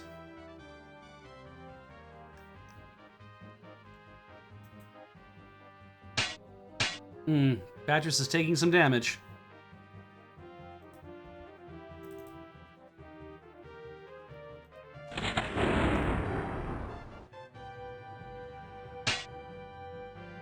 James attacks. Oh, Jesus, right. That clerical oilcloth, I forgot all about that.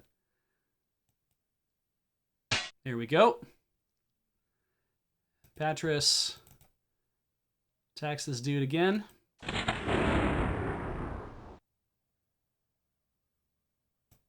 He can run all the way. Wow, he ran fast.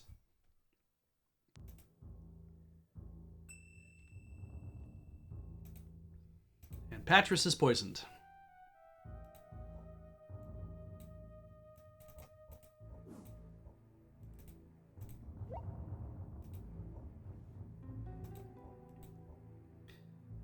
I'll drop a bookmark now, and we'll go from right to left. Oh, hell yeah. Then I just put that on. Drop that on a dude.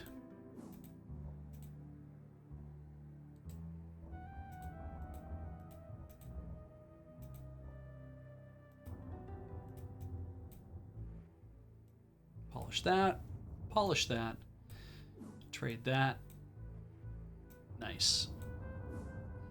We all have great armor now. This could definitely use some work, but we'll get to that. Put that oilcloth back on. And give it to Lockie as well. Let him do a little express damage. And now this guy.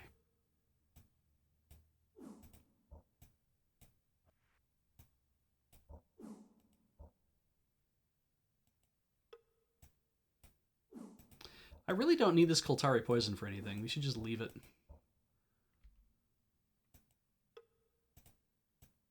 Eh. Why not?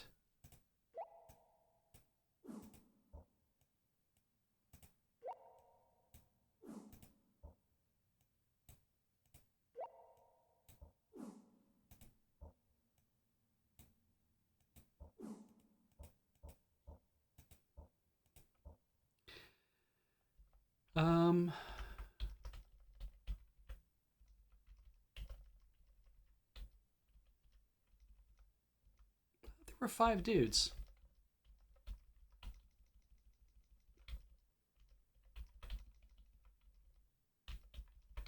Well, if there were, I don't see them. I see 4 dudes. All right, drop a bookmark, actually. We need to do this.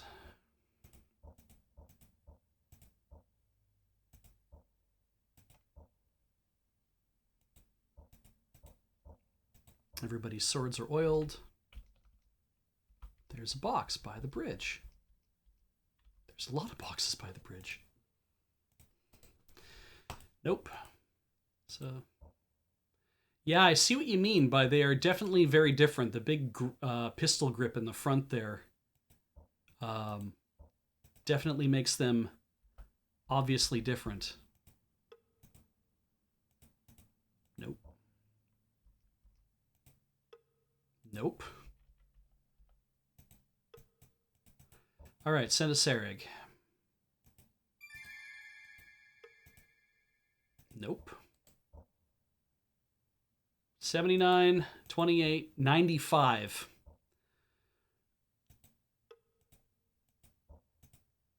It's like we should be able to open that, right?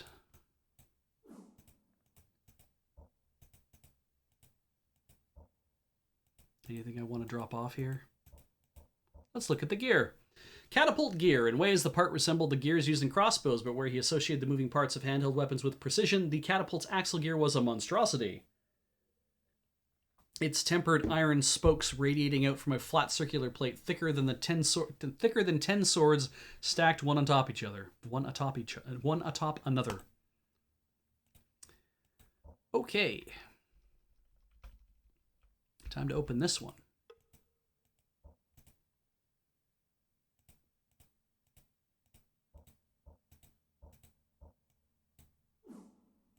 Yeah, find this largely unnecessary. Okay.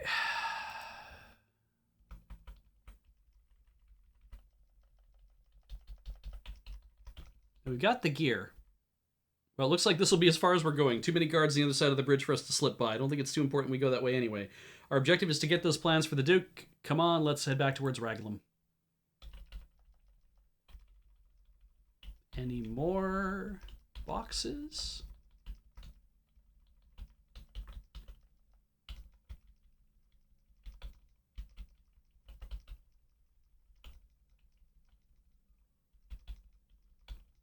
Let's get to the inn, rather. And we'll sleep, because Patras took a beating.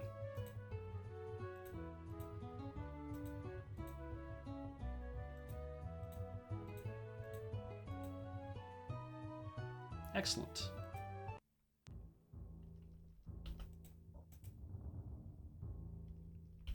go to the shop. Sell the shell. Just get it out of my inventory.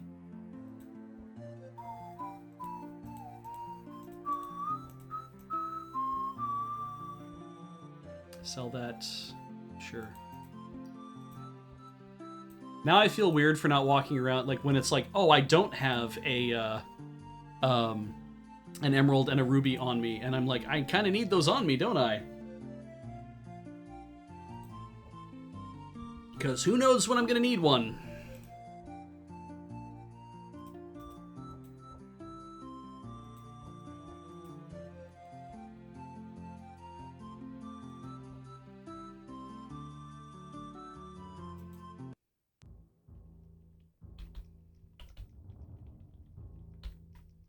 I do like the idea of them being our emotional support gemstones. Hello, the Matt Wiggins raid party. A pleasure to see you. Thank you for showing up.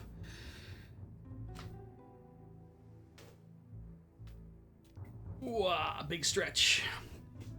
We are still in the midst of Betrayal at Krondor. I'm gonna have just a quick buzz down here. Yep.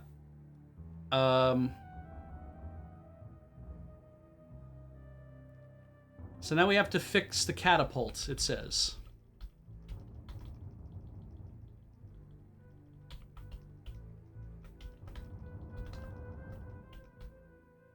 And it was down here somewhere, wasn't it? Yes, near all the... It was next to all these siege engines, I thought. Alright, so it's further down here.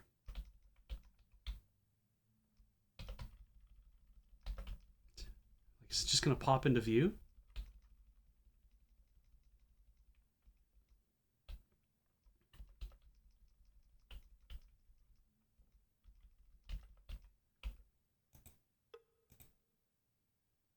Still just lots of that.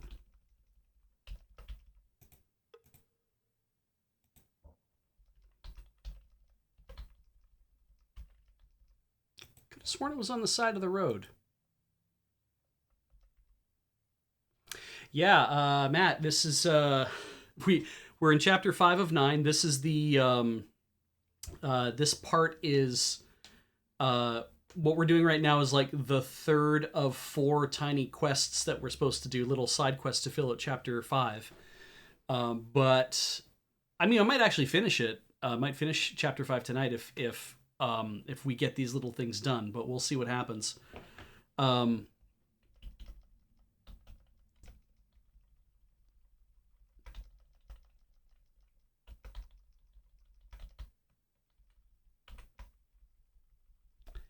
It's been really good so far. No, we don't want to go that way. I want to find this goddamn catapult that I can't seem to find. That has since like rolled off the road somewhere. I could have sworn it was on this side of the road.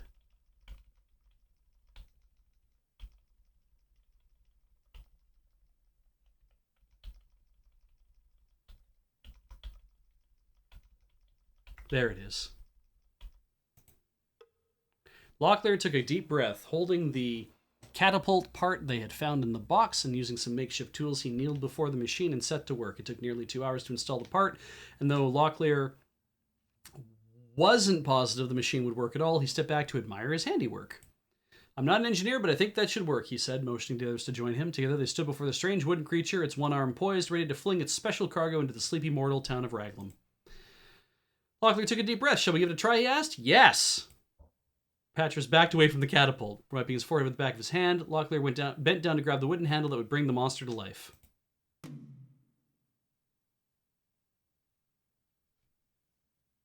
I guess we did it. No, it was right outside town. The door was ajar.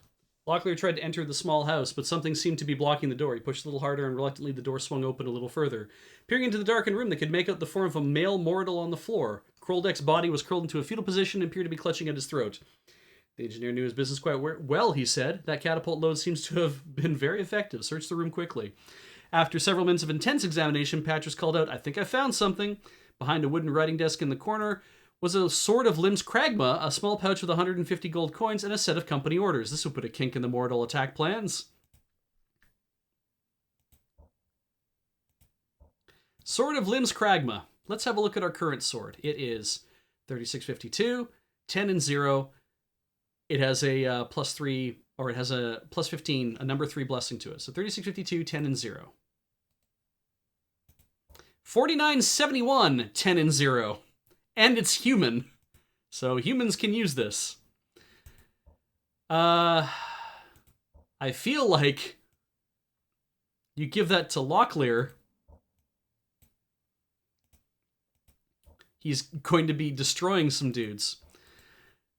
A shiver ran down Locklear's spine. Though the weight and play of the sword were as he expected, there was a darkness about the blade that unsettled him. No matter how he turned it, light refused to reflect off its highly polished surface. Can we get it blessed? I have no idea. Probably? Like, at 98% accuracy melee and 30 strength, which is the highest of us so far, because he's currently tricked out that way. 30 strength, he's going to do 79 base damage every time he tries to hit, and he's going to have 10 above his skill to hit. So he will hit every time and do a base damage of 79 with it.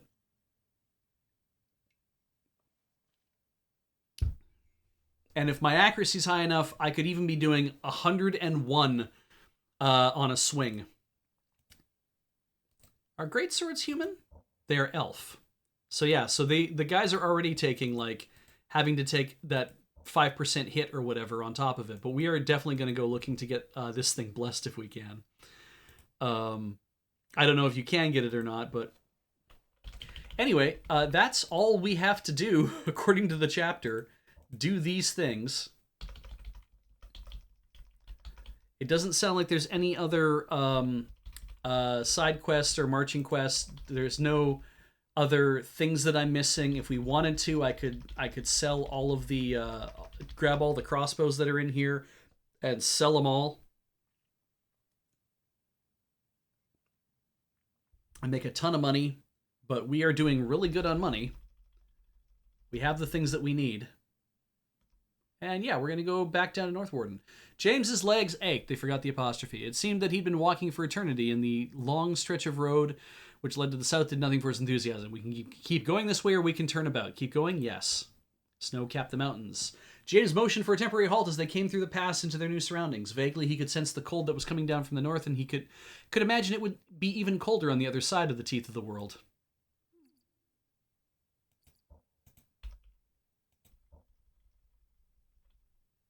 Goblins halted us. "You remember us, don't you?" James said, shouting out to the waiting band. "You have a new contract with us?" "We remember," the goblin leader replied. "We shall be leaving for North Warden soon. As asked, come through. You shall not be harmed." Goblins halted them. "Gullah said we could pass," James said, shouting out to the waiting band. "You have a new contract with us." Bewildered, the goblin hearts. Gullah say we obey and not be harmed. Yes.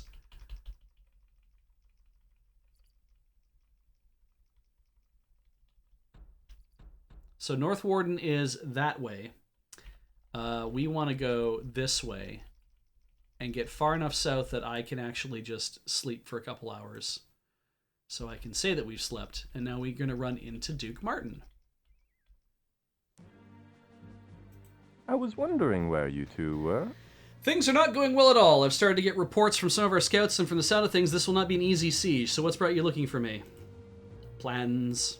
We got the plans for you, Martin. Too bad you didn't come with us, though. We had quite a bit of fun.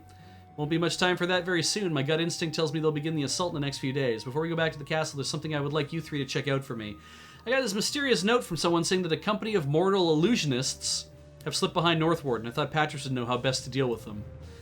Just like those pointy-eared Littly Munchers to go stealing my ideas, Baron Gabot had me working on something like that, but I could never get the kinks out. I knew my tongue was itching for some reason, but if we run across them, I got something that'll fix their hindquarters in a bat's fart. Whoever wrote the note doesn't specify where they are supposed to be located, so if you three would just take a swing southwest and see what you can find. Once you're done, come back and we'll all head to the castle together. Well, at least that answers a few questions. We'd best be getting back to this battle in order. Anything else you need at the moment? Be careful. Farewell. So, I need to find those 3. They're behind here, I think.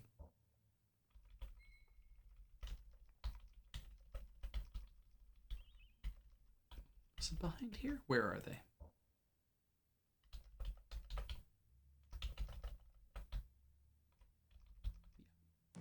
I was wondering where you two were. Yeah, we got nothing to talk to you about. Okay, so it says take the. Oh Christ! I can't do this unless I have him read. Union.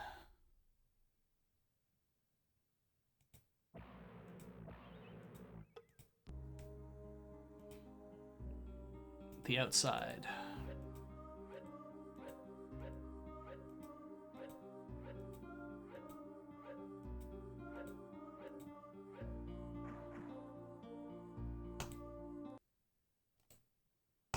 That poisoned thing, which apparently doesn't frickin' matter.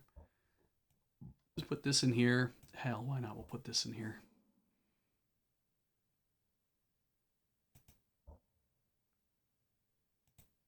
Anything else I want to put in there? Probably a spy note of some sort. What's this one? Narub.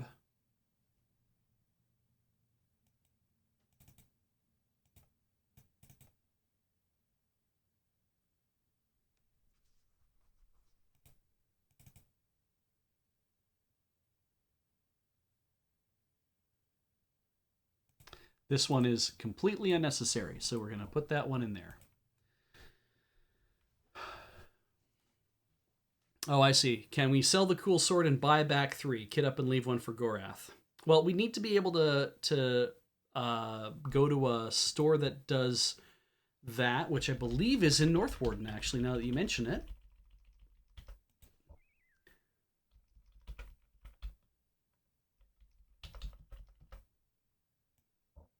All right. Yeah, let's go to North Warden and see if I can Well, the Limbs Kragma sword, yeah, I guess it is way, way better, even if he's going to take a slight hit to it.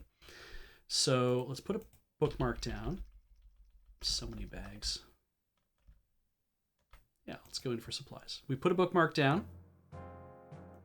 And...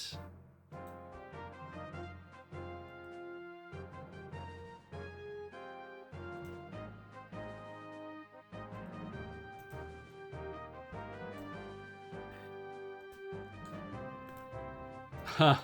Because I don't have another sword to carry.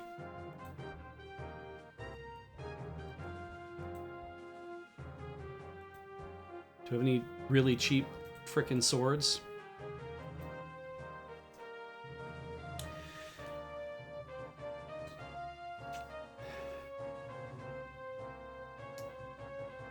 True. And there's the thing I've heard is that there is a way you're supposed to be able to get multiple Garda Revanches, as well.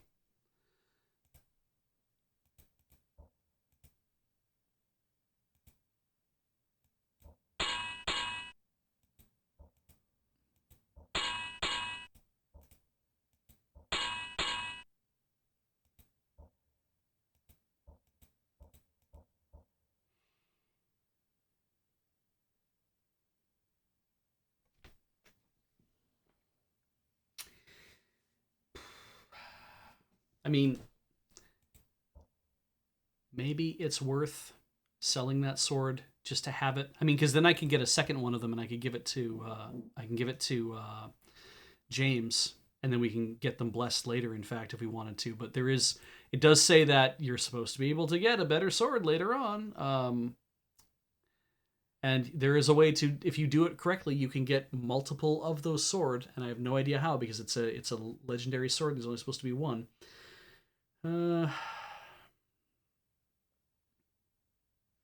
Okay, if I leave here and I go back to that.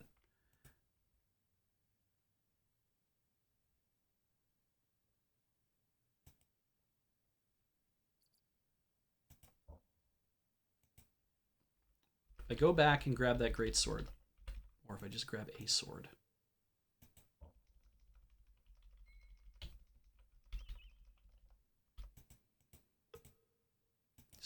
Bags on the ground. Oh, neat. Now they're empty, they're gone.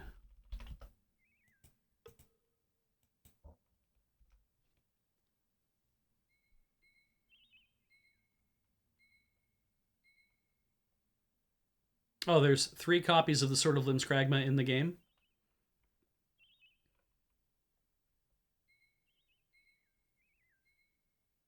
Oh, then I won't worry about it. I'm going to be uninterested in looking after that then. It's not really necessary.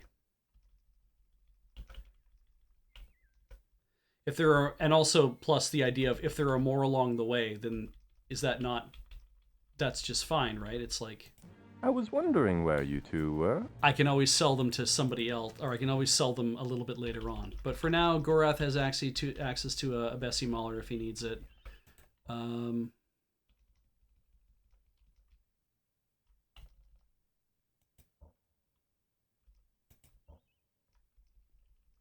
I'm pretty sure I'm not going to encounter anybody who wants to fight at this point. I think I've cleaned out the people who want to fight.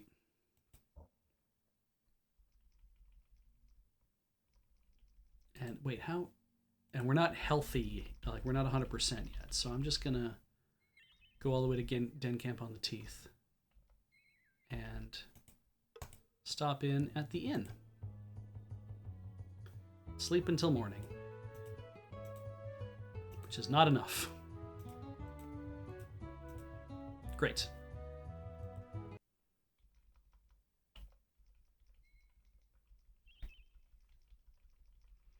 Now, what I'm being told is that, oh dear, there's a bunch of jackasses who are staying in a place somewhere southwest of here.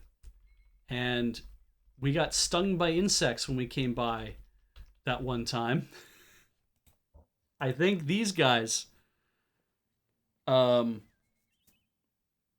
missed a combat at the extreme south. I walked all the way down to Kenting Rush and couldn't go any further. So I think I might have done that one. But I think this is the fight, or this is the 6. Patra stopped. James took a few more steps before he realized the magician wasn't with him and turned to find him staring off into the bushes with a comical, questioning look. Something ain't right about things here, Patra said, turning in a slow circle. Ain't what they appears to be at all. And if a thing ain't what it looks like, that means it's wearing some kind of mask. What are you babbling on about? Locklear said. The invisible magicians, you donkey, Patra shot back. Almost imperceptibly, his mouth began to move, silently forming words long forgotten. His lips began to move faster in sync with a secret accelerating rhythm only he could know. Then he gave voice to the words, and they tumbled from his throat, louder and louder until he was nearly shouting. James saw a strange shimmering in the air. He turned to look, and before his amazed eyes saw a huddled pack of mortal spellcasters. The 6. Good start. Now, if I hit, it's going to be amazing.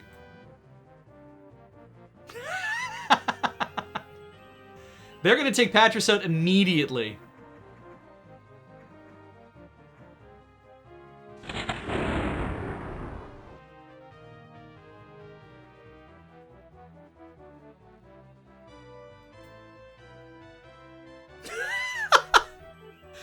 $100 and something to hit. Miss every time. We might not make it through this fight. Oh, Jesus. Whoa. That guy shot himself to death.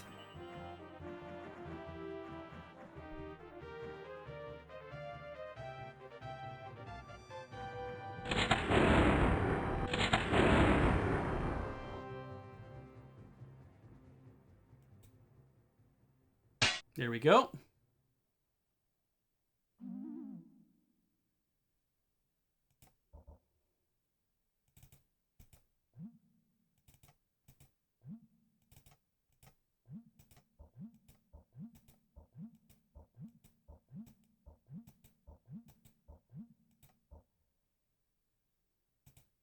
We don't need that. That's not going to help.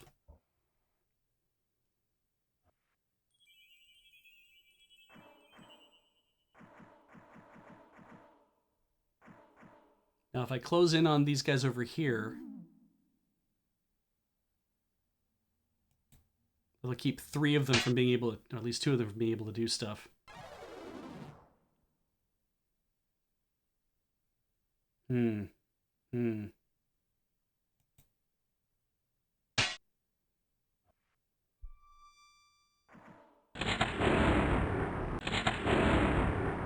Oof.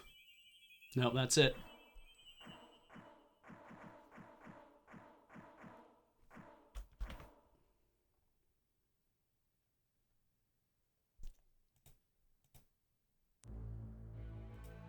Store from bookmark.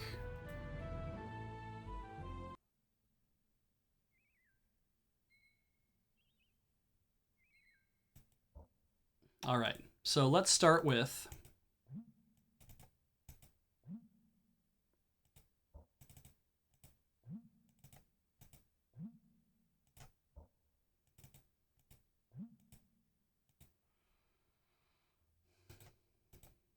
let's give him that too. We might be able to actually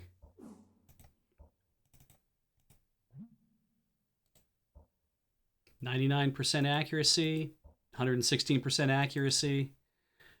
I think we might make it through this one.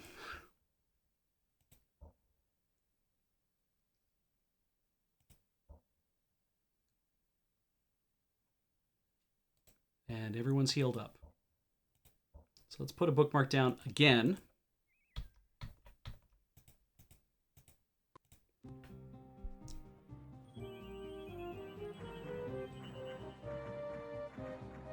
I like how it says, remember that the spellcasters are unable to cast if you're standing next to them. If you don't gain the initiative, it will be even harder.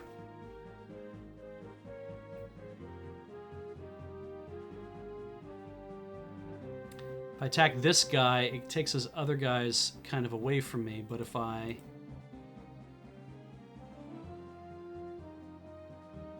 Well, straight up the middle. Let's see if we can hit somebody. Good start.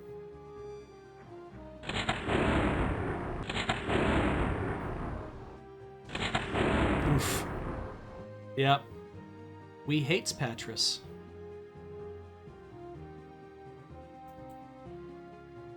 That's good. I need to get guys up against them.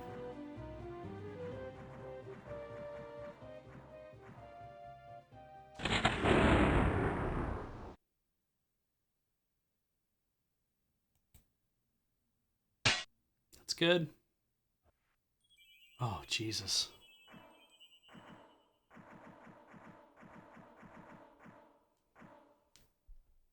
Whew.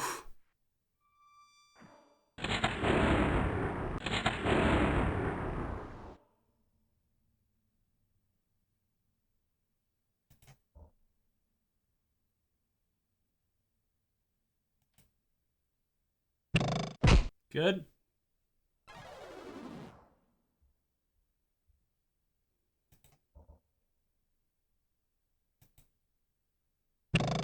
Good.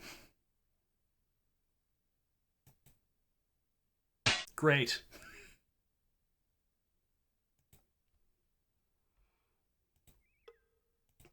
All right, we killed the 6, so that's something.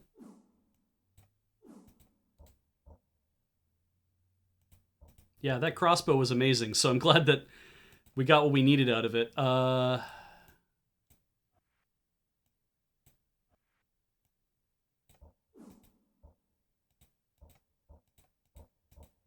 And everyone else is near death. Near death.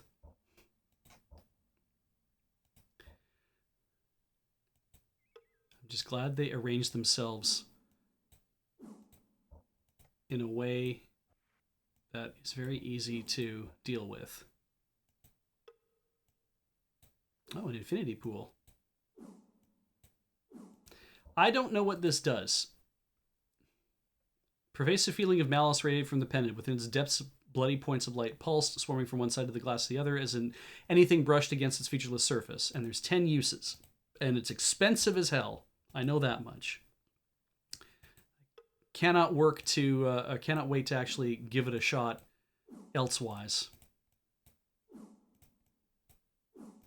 Yeah, our armor did take no damage.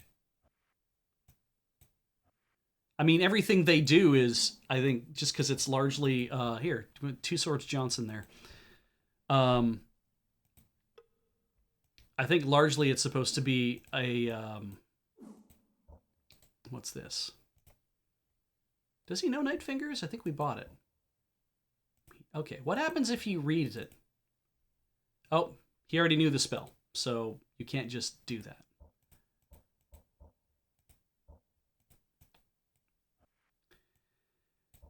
I think it's just largely like life damage is how it works.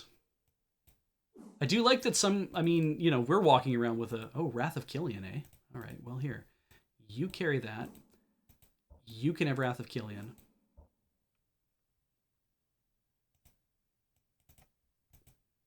There.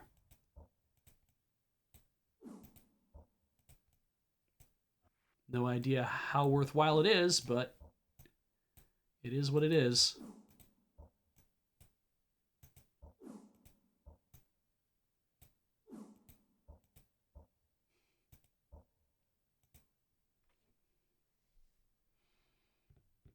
Sure, Asthanius. Yeah, let me know what is it. Okay, how about this? How about is Infinity Pool really cool, or is it like, is it kind of like like give, now that both Asthanius and Arclight Dynamo both have an idea, I want to know what they both think. Is one of these really cool? Is it a cool thing, or is it kind of like, I guess it might be useful, maybe it's not useful, whatever.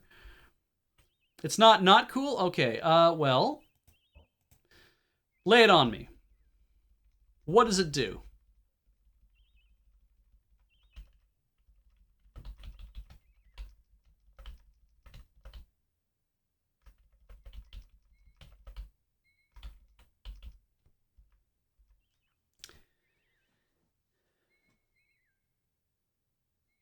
So Infinity Pool increases spell damage by 50%. Downside being that you have to use it before the spell is selected. So you have to use it, and then by actually having used it once you're in combat, then the next spell that you pick will have 50%, but just the next spell, not every spell you cast in that combat. Okay. Well, we do need to... We're going to in. I want to see what happens. Okay, so when they're near death, do I need to give them... okay, it's really that bad. Okay, so if I give them a healing pack, does that help them along? Who knows, because... Wait, we stopped for a second. Not necessarily. So instead, what if we drink...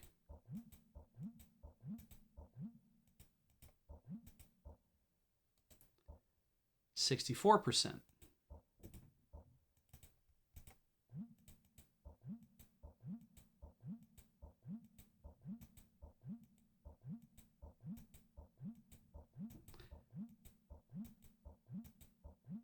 It's interesting how using it is getting me like health points, but not very fast.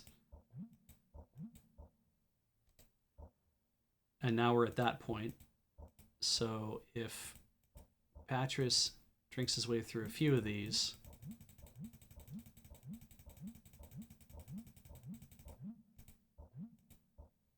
it's 12, yeah. 4% healed. There, I think he's actually made it through the whole thing now. Yep.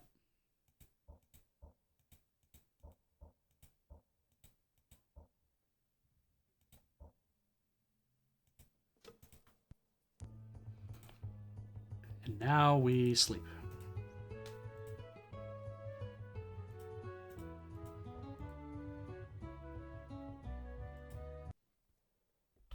I missed the thing that he said. Damn it. Damn it. Crap.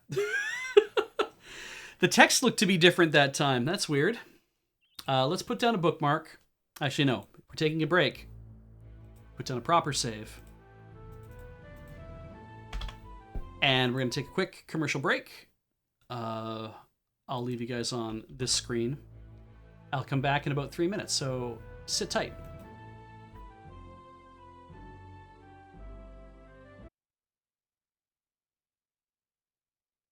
I don't know why I went to the booth of all things. Okay. So, everyone should be full up, which they are, which is great. And at this point, I believe we're... Oh, wait. We should sell that, because we don't need a copy of Night Fingers.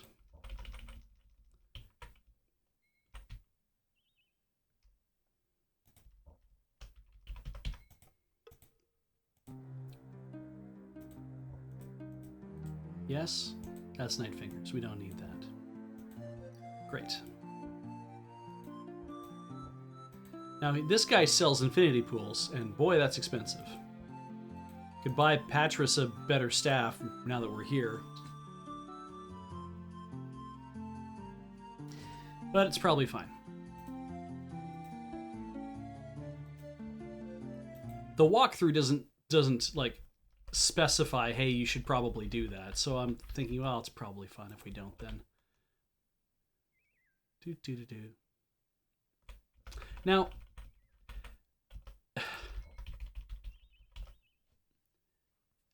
a couple of you, I believe it was the Maricat and Arclight, both had a look at a thing and then posted a something awful link. So they said, save so you can roll it back. Follow the instructions we give you. Enjoy the surprise. Okay. Well, let's do this in a way that everyone else is has been talked about. So we're supposed to go outside and open the map. Have I saved? I did save for the thing, so that's fine. We are outside. Open the map, like the big map. I'm gonna guess is what you mean, not the top-down map. Hold down Alt, right Shift, and tilde for a few seconds.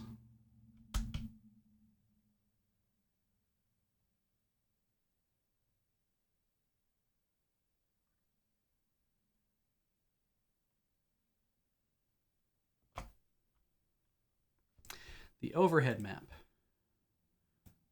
Oh, so not that map. Okay. Zoom out a bit. Alt, right Shift, and tilde.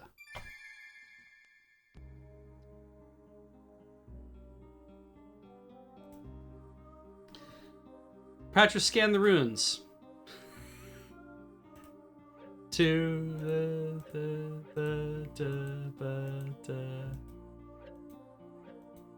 Cool. Okay. I see it is a cheat chest. 505. Okay, so I'm not gonna bother. Do we know what these even say? Should I do Union or not? Because I can probably get in just by doing the thing.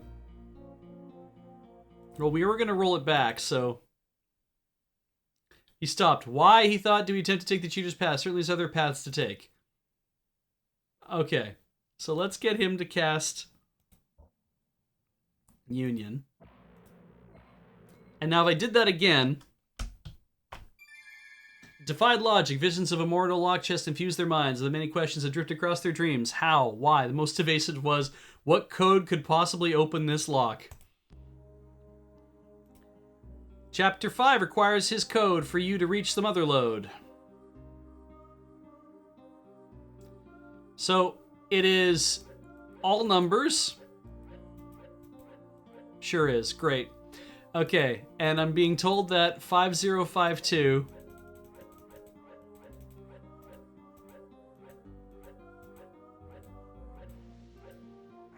All right. All were silent, perplexed by the magical device inside the chest. They continued their investigation more carefully. Device looked as if it might aid in getting past situations that might, because of past mistakes, be insurmountable. We should be cautious not to abuse this power, suggested James as they began to explore their options. On the other hand, he continued, perhaps we are in a situation where we could use it.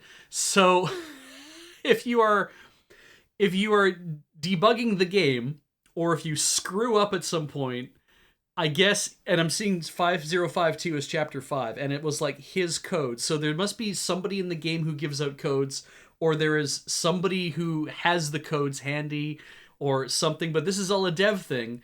So if you were working on QA, or if you're working on debugging, or if you were like, if it was just one of those things maybe that like this was going to soft lock the game for you, they might be like, okay, you called into the Sierra whatever, and you can't get the thing because you did something else. All right, here's what we're going to do on the phone. You're going to do this, and you're going to enter in this thing, and that will give you the thing that you need. Oh, wow. Heal all your characters, get important items for the chapter, or just done cheating. Well, let's heal all characters. That's done now. Get important items for chapter. Ooh, shit. So technically, I could just have back that gear and those geomancy stones, and let's just give you a 250% diamond?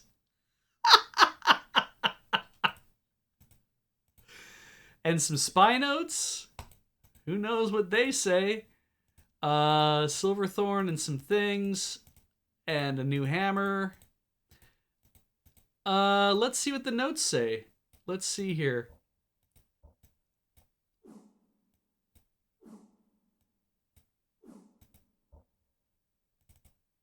Your orders are to penetrate into the kingdom and disrupt activities within to allow our visible magicians to the south of North Warden time to organize their efforts. Should become trapped behind Kingdom Lands, head south and wait it out in the barn we have secured for our spies. Okay. After looking at the note for several minutes, Locklear shook his head. Newcomer will be pleased with this. I would think we just need to get it back to him. So that's the note I would have picked up from Korlek, probably.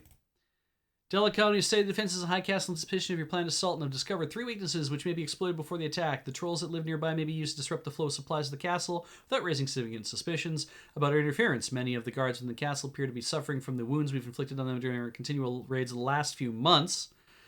And it appears that there have been some problem with the delivery of the pay from Rillanon, and many within the castle are beginning to grumble about their situation. We shall report again when we know more. So, this is kind of cool. This is kind of wild.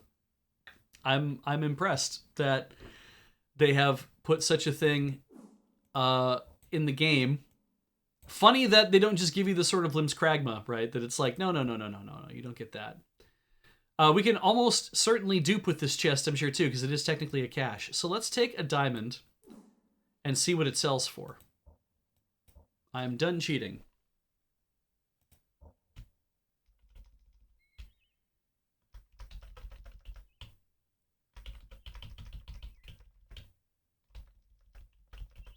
Oh, you know what? Let's just do this.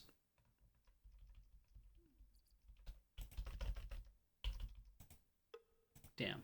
All right. Business tomorrow. How? When I clicked. So, that diamond sells for 3,500 sovereigns. And what does it sell for? 10,000 practically. Woo! That's nuts. Great though. Oh, you know what? I just realized I can buy a copy of Black Nimbus and leave it in that chest that we're leaving stuff in for Gorath, that Bessie Mauler. All right, so let's reload because we're not here to cheat. It's not like we even need to at this point anyway.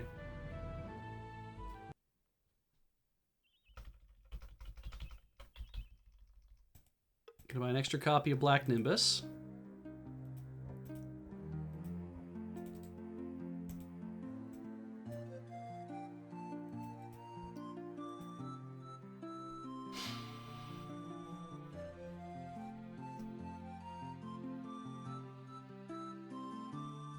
And I like that it looked like it even replaced the 100% diamond with a 250%, and it's like, oh god, that would be a hell of a way of screwing yourself over of, I need to go buy a diamond, and you're like, god damn it, I can only buy a 10,000 sovereign diamond.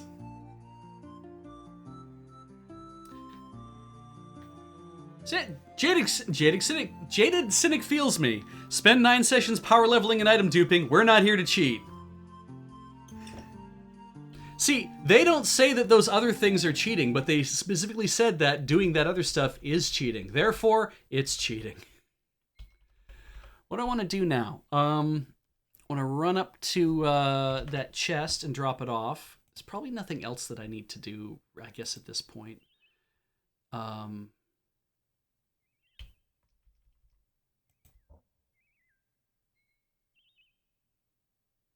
Past the Diviner's Hall.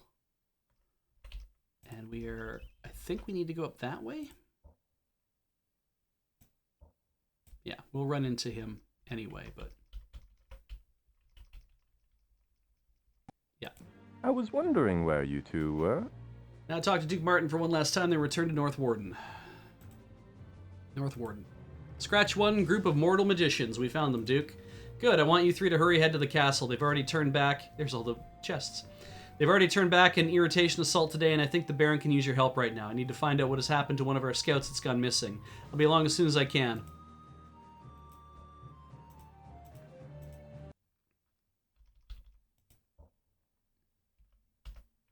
Patris cannot read the thing. And because it is such a... I'm probably not going to just be able to get this, am I? Is this the same one? This is not the same one. Did we put everything in the other... we put everything in the other chest. All right. Union. Yeah, we put it in the outside chest. And the guide I'm reading tells me you should use the northernmost chest, which it, of course, when I clicked on it, I thought it was the northernmost chest.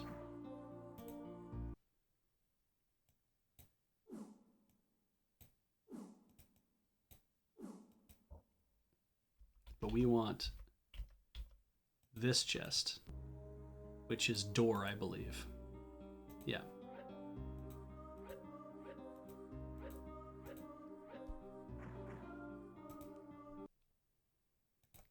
And for this, we will put in that sword and that and Night Fingers. Oh, right, we didn't get rid of Night Fingers, that's why. Doesn't matter. Black Nimbus.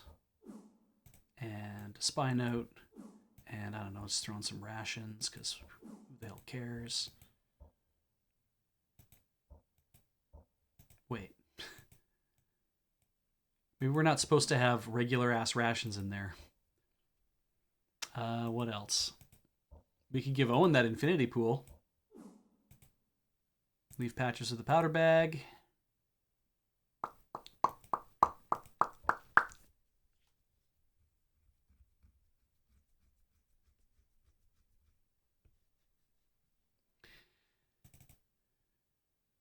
This is the Abbot's Journal, I think. Yeah, the Garde of Revanche is in there. We know about that now. I think we're good. Get Bessie Mahler and that, and Black Nimbus is in here now. I mean, Owen could have probably just could have run over, I think, and picked it up, but that's fine. He can have that infinity pool. And we need to sleep. And I just found a tiny piece of half-cracked peppercorn in my mouth that I didn't know what it was. And then when I fished it out with my tongue, I bit down on it. And now I'm enjoying a radiant pepper display within my mouth. Drop a bookmark. North Warden. No reason to go to the shop. Go to the palace. The portcullis creaked. An ashen-faced soldier trembled as he labored at the monolithic peg wheel, his back arched backwards, taut as a bowstring as he hauled the iron gate upwards. With a jerk of his neck, he gasped between clenched teeth for James and his companions to hurry inside. Within, a handful of soldiers hurried to various tasks on the battlements, and panicked captains attempted to rally the surviving contingents of the day's fighting. Something's wrong, James muttered, observing the disarray. What's happened? Baron Gabot's been murdered, that's what happened. A nearby soldier shouted, glancing up from where he worked feverishly at unplugging a keg of oil. We found a bloody nest of Nighthawks in our midst. They murdered the Baron's staff and three of the captains before we cornered them in a storeroom. Torch those corpses immediately, James ordered. They might be Black Slayers. Where's Duke Martin? Don't know. You're the closest thing we have to nobility at the moment. Guess that puts you in command, Seigneur. James said nothing as a rumble of thunder split the sky. Half-dead soldiers trumped past, their eyes hollowed with exhaustion as they traded places with the equally worn men brought from the dining hall turned infirmary. Few men still possessed clothing unstained by blood. Dour with the turn of events, James eyed the horizon for any sign of help. In all likelihood, the mortal would attempt to breach the wall today, and there was little he could do about it. Nighthawk treachery had silenced their cannons, and too many men had fallen in 4 days of heavy fighting. Attack!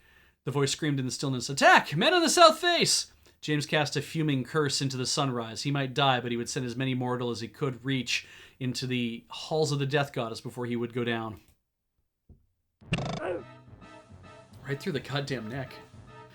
The mortal thrashed. As life dimmed in his horrified eyes, he toppled backwards into a wooden balustrade. With an ear-splitting shriek, the railing sundered into flying splinters, tumbled after his flailing feet as he disappeared into nothingness. Almost too dazed to breathe, James bolted to the wall to sight his fallen opponent. A crumpled heap of armor lay far below, splashed in gore and a spreading stain of red. Close by, a grim-looking figure lowered his crossbow and tilted up his shaggy dark head to favor the seigneur with a rare smile. Arutha! I was beginning to believe you were going to miss all the fun.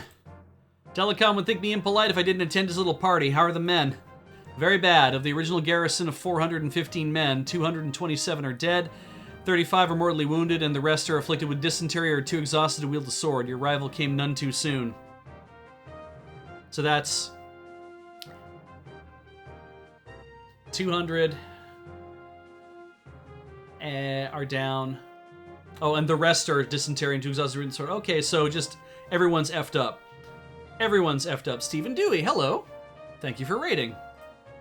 No discourtesy intended, Prince, but why'd you wait so long in coming? We made all haste nearly to the point of calamity. Your well-meaning messengers bumped into trouble and nearly didn't win themselves free. Consequently, we didn't receive your word until it was nearly too late for us to respond. We were greatly fortunate to arrive as soon as we did. Ah, right. This was happening at the same time that Owen and Gorath were up north. These were kind of simultaneously happening, so when they got free and came down, they were making their way to Arutha as fast as they could. The mortal are in retreat, but few of them remain. By the accounts of my scouts, they think there may have been up to at least 6 companies in the hills. About that, since they hadn't the decency to attack all at once, we couldn't tell. If our trackers are to be believed, 4 of those companies slipped out a week ago, while the other 2 kept your forces pinned down. The rest apparently turned southwest. Sounds like they mean to strike at High Castle. Undoubtedly. Since the mortal leader has mimicked many of the moves that his predecessor Myrmindamus made, it stands to reason he may make many of the same mistakes. As a precaution, I split my forces and diverted half of them to High Castle. As soon as we are finished cleaning up here, I will take the rest of our companies to engage him there. Chapter 6, Betrayal. I have never been this far in this game. Pug concentrated on the storm. It should just be Pug concentrated. Whitecaps curled on the face of the bitter sea as furious jags of lightning slashed down from a darkening sky. Far off, the wobbling sails of ships leapt in the troughs of gray waves, struggling desperately against winds that threatened to shear them into ragged scraps. Fishermen and frenzied shipmasters busied themselves along Krondor's docks as they raced to batten down flapping hatches and prevent unsecured goods from pitching into the churning seas. Everywhere there were planks and hammers and ropes, but among the workers not a soul dared utter a word. Wrongness. Pug sensed it as clearly as he smelled the salt in the air, felt the hardwood railing under his hand. What had begun 3 days ago as a seemingly weak summer squall was intensifying into a threshing eye of violence. Within hours it would make landfall, doubtless bruising the livelihoods of many coastal towns, Krondor among them. Perhaps it can be tamed, Pug thought, his face twisting into a frown. More of a lesser path affair, but it should be simple enough. Even as he extended his hand, the image of another storm formed in his mind unbidden. A terrifying storm that had raged over his head as he came into the greatness of his power in a far distant empire called Siranuani. A storm that had tested his right to be a member of the alien assembly of magicians. A storm that had rent open the heavens and forever set him apart from other mortal men. Energy leapt from Pug's outstretched fingers into the heart of the storm, exploding within it a glorious rainbow pattern that illuminated the clouds in a throbbing elemental display. Greenish bands of color danced the sky as the wind began to abate. The torrential rains quickly softening to a mild patter as blue blasts of energy moved between sea and sky. Gently the ocean stilled of its own accord. Satisfied the threat was reduced, Pug discontinued the spell with a slicing gesture and stepped back to watch the storm's progress. The sight eased his mind and allowed him time to mull over a series of issues, not the least of which was the ruined vacation that he, his wife Katala, and daughter Gamina had intended on making in Krondor, but like a lodestone to metal, he found his thoughts returning again and again to recollections of the Empire. Oh, cool. Arrayed in flame, the enemy comes to shriek his cadence on skeleton drums. What's up? For thunder's spite we'll raise our call, though down shall crumble Empire all.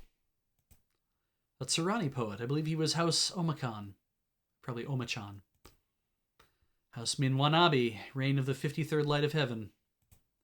Is there something you need to see me about, Makala? I keep wanting to say Makala, which is why it is something you need to see me about, Makala. I am busy.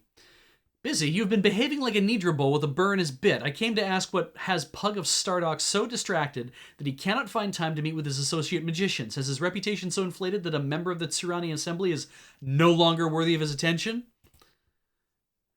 I'm sorry, perhaps you're right. I've just been very preoccupied. I find myself obsessed with this storm. All week I've felt it building over the bitter sea, and all the while I've suspected there is more to it than is immediately perceptible. It doesn't feel natural. Have you seen its like? I have seen its match in destruction. As I recall, you created far more havoc in Suranuani when you disrupted my Emperor's Imperial Games. Several city blocks destroyed, countless lives lost, the warlord cast down in dishonor. I had a feeling you didn't summon a Rift Door to chastise me about my lack of attention. What is this about, Makala? Your loyalties, Pug.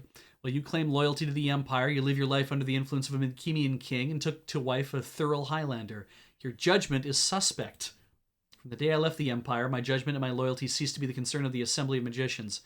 I do what I see is best for all concerned. I see, then is any act justifiable to that end? If it serves the common good, yes. Pug is not Tsurani. Pug somehow ended up in Tsuranuani, and because the greater path and the lesser path, you don't generally learn both of those when you become a magician. You get set on one or the other. Pug, I believe, was the first magician to learn both. And that's because he ended up in the Empire, even though he's technically Midkemian, so... Yeah. Even if it violates an individual's rights. What do you wish for me to say, Makala? You lead me as if I were one of your Nidra cows, but I'm in no mood for games. State your business. Very well. Your daughter Gamina has blossomed into a remarkable young woman. She is beautiful, gracious, and an honor to your house. Unfortunately, she's also a girl with remarkable powers. Your love for your daughter has led you into a grievous miscarriage of your duties. Why have you let her live? My estimation of a person's magical talents is not determined by their sex, Makala, and I refuse to murder my child to appease a barbaric tenant of the Assembly. They have no authority in Midkemia. In this instance, I believe they will choose to ignore the geography. At this juncture, the Assembly is troubled, surrounded by anti-traditionalists who embrace your Midkemian values, led in large part by Mara of the Akoma. Mara is great. And if you are reading the Midkemia books for the first time, there is a three-part series that focuses on the Akoma and Mara. She's very interesting, and I really love those books. They're the first ones that that Feist wrote with a second author, Janny Wirtz. It's I really like them, but of course I'm also a big weeb, so. It's weird because a lot of the settings and a lot of the terms and everything are like these are Asian inspired, definitely, but a lot like Legend of the Five Rings. Not everything is going to be one-to-one matches to like Japan or Korea or China or any of the other like the Southeast Asian countries or anything. There's a lot of just like so yeah. Anyway, it's I'm pretty sure I got Janny Wirtz's name right. Anyway, it's it's a really good, like Kumatsu says, it's a political drama centered on a person who refuses to play by the rules to protect herself. It's very interesting because she ends up in a position, Mara ends up in a position of I need to do something to take care of me, but I need to take care of my house. But I'm the only one that technically has power in my house. But if I do what I'm supposed to do to protect my house, I will see the death of my house. So what the hell else do I do? It's a very interesting trilogy. Open defiance by you as our most notable member could weaken our position within the Empire, and that is something we cannot afford. We would be forced to make you publicly comply. Although I'm equally wary of female abomination, I have no desire to see your daughter dead. I've acted on your behalf and placed her in exile until such a time we can agree upon her ultimate fate. Why didn't you consult me? Where have you sent her? Seek her if you wish, but it will avail you little. Your further interference will likely ensure that the Assembly will carry out its order of death. They will be unable to kill her, however, if they cannot find her. It would be to your advantage to leave her be. I will not content myself to sit here while the Assembly banters about the value of my daughter's life. I shall find her, and then you shall tell your brethren to expect my visit. You embark on a dangerous road, but it is yours to take. Farewell then, Pug. That is some shit. Oh, the Book of Macros. Like word macros? Find the Book of Macros. We've started Chapter 6, this fast already. This is Katala, the meditation tower being one of the first places I suspected of looking. I went there as soon as I discovered that he nor my daughter appeared for breakfast that morning. There I found the message that he had burnt into the wall. The Book of Macros. What do you think the message means? I thought for a while that he intended for us to contact a magician named Macros, but it would be a feat impossible for even Pug to accomplish. Macros left Midkemia long ago, and all he left behind were his writings. And presumably this Book of Macros would be among the books he left behind. Perhaps, but I cannot be certain. The library that Macros left on Sorcerer's Isle was vast, and it took us the better part of a year to move the bulk of it to the Academy of Stardock. Since that time, some of the volumes have been lent out to various scribes so that they can be cataloged and transcribed. And the book could be anywhere, a new approach. Before he disappeared, did you notice anything unusual that he may have said or done? As I said earlier, he'd seemed agitated for some long time, but yes, there was something. About a month ago, we were walking in the gardens outside of the palace, just the two of us enjoying the day, when he suddenly halted near a sewer grate. When I asked him what was wrong, he said, "Not all the sheep are in our fold." Sheep? Forgive me, lady, but your husband seems to have an infuriating penchant for the cryptic. Not ordinarily, no, only when things are on his mind, but come, I must head towards Stardock, look for evidence of this Book of Macros there. Well, where shall you two go? We go below into the sewers under Krondor, Owen, good lady. I believe we shepherds have an errant flock of sheep to find. All right. Save game.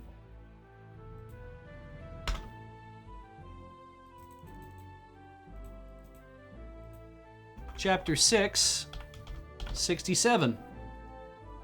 In saves, 5. I mean, because it saves 1, 2, 3, 4, 5 is whatever. But anyway.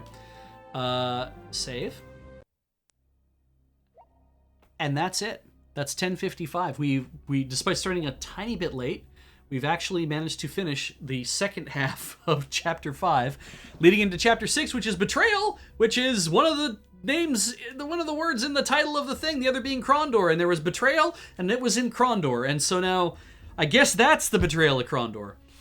I don't know, we'll see. What's everyone carrying, just for fun? He's gonna need a new staff. But so far, we're good with this shit. And he's got lots of naphtha, which is important because, boy, naphtha hits like a mother.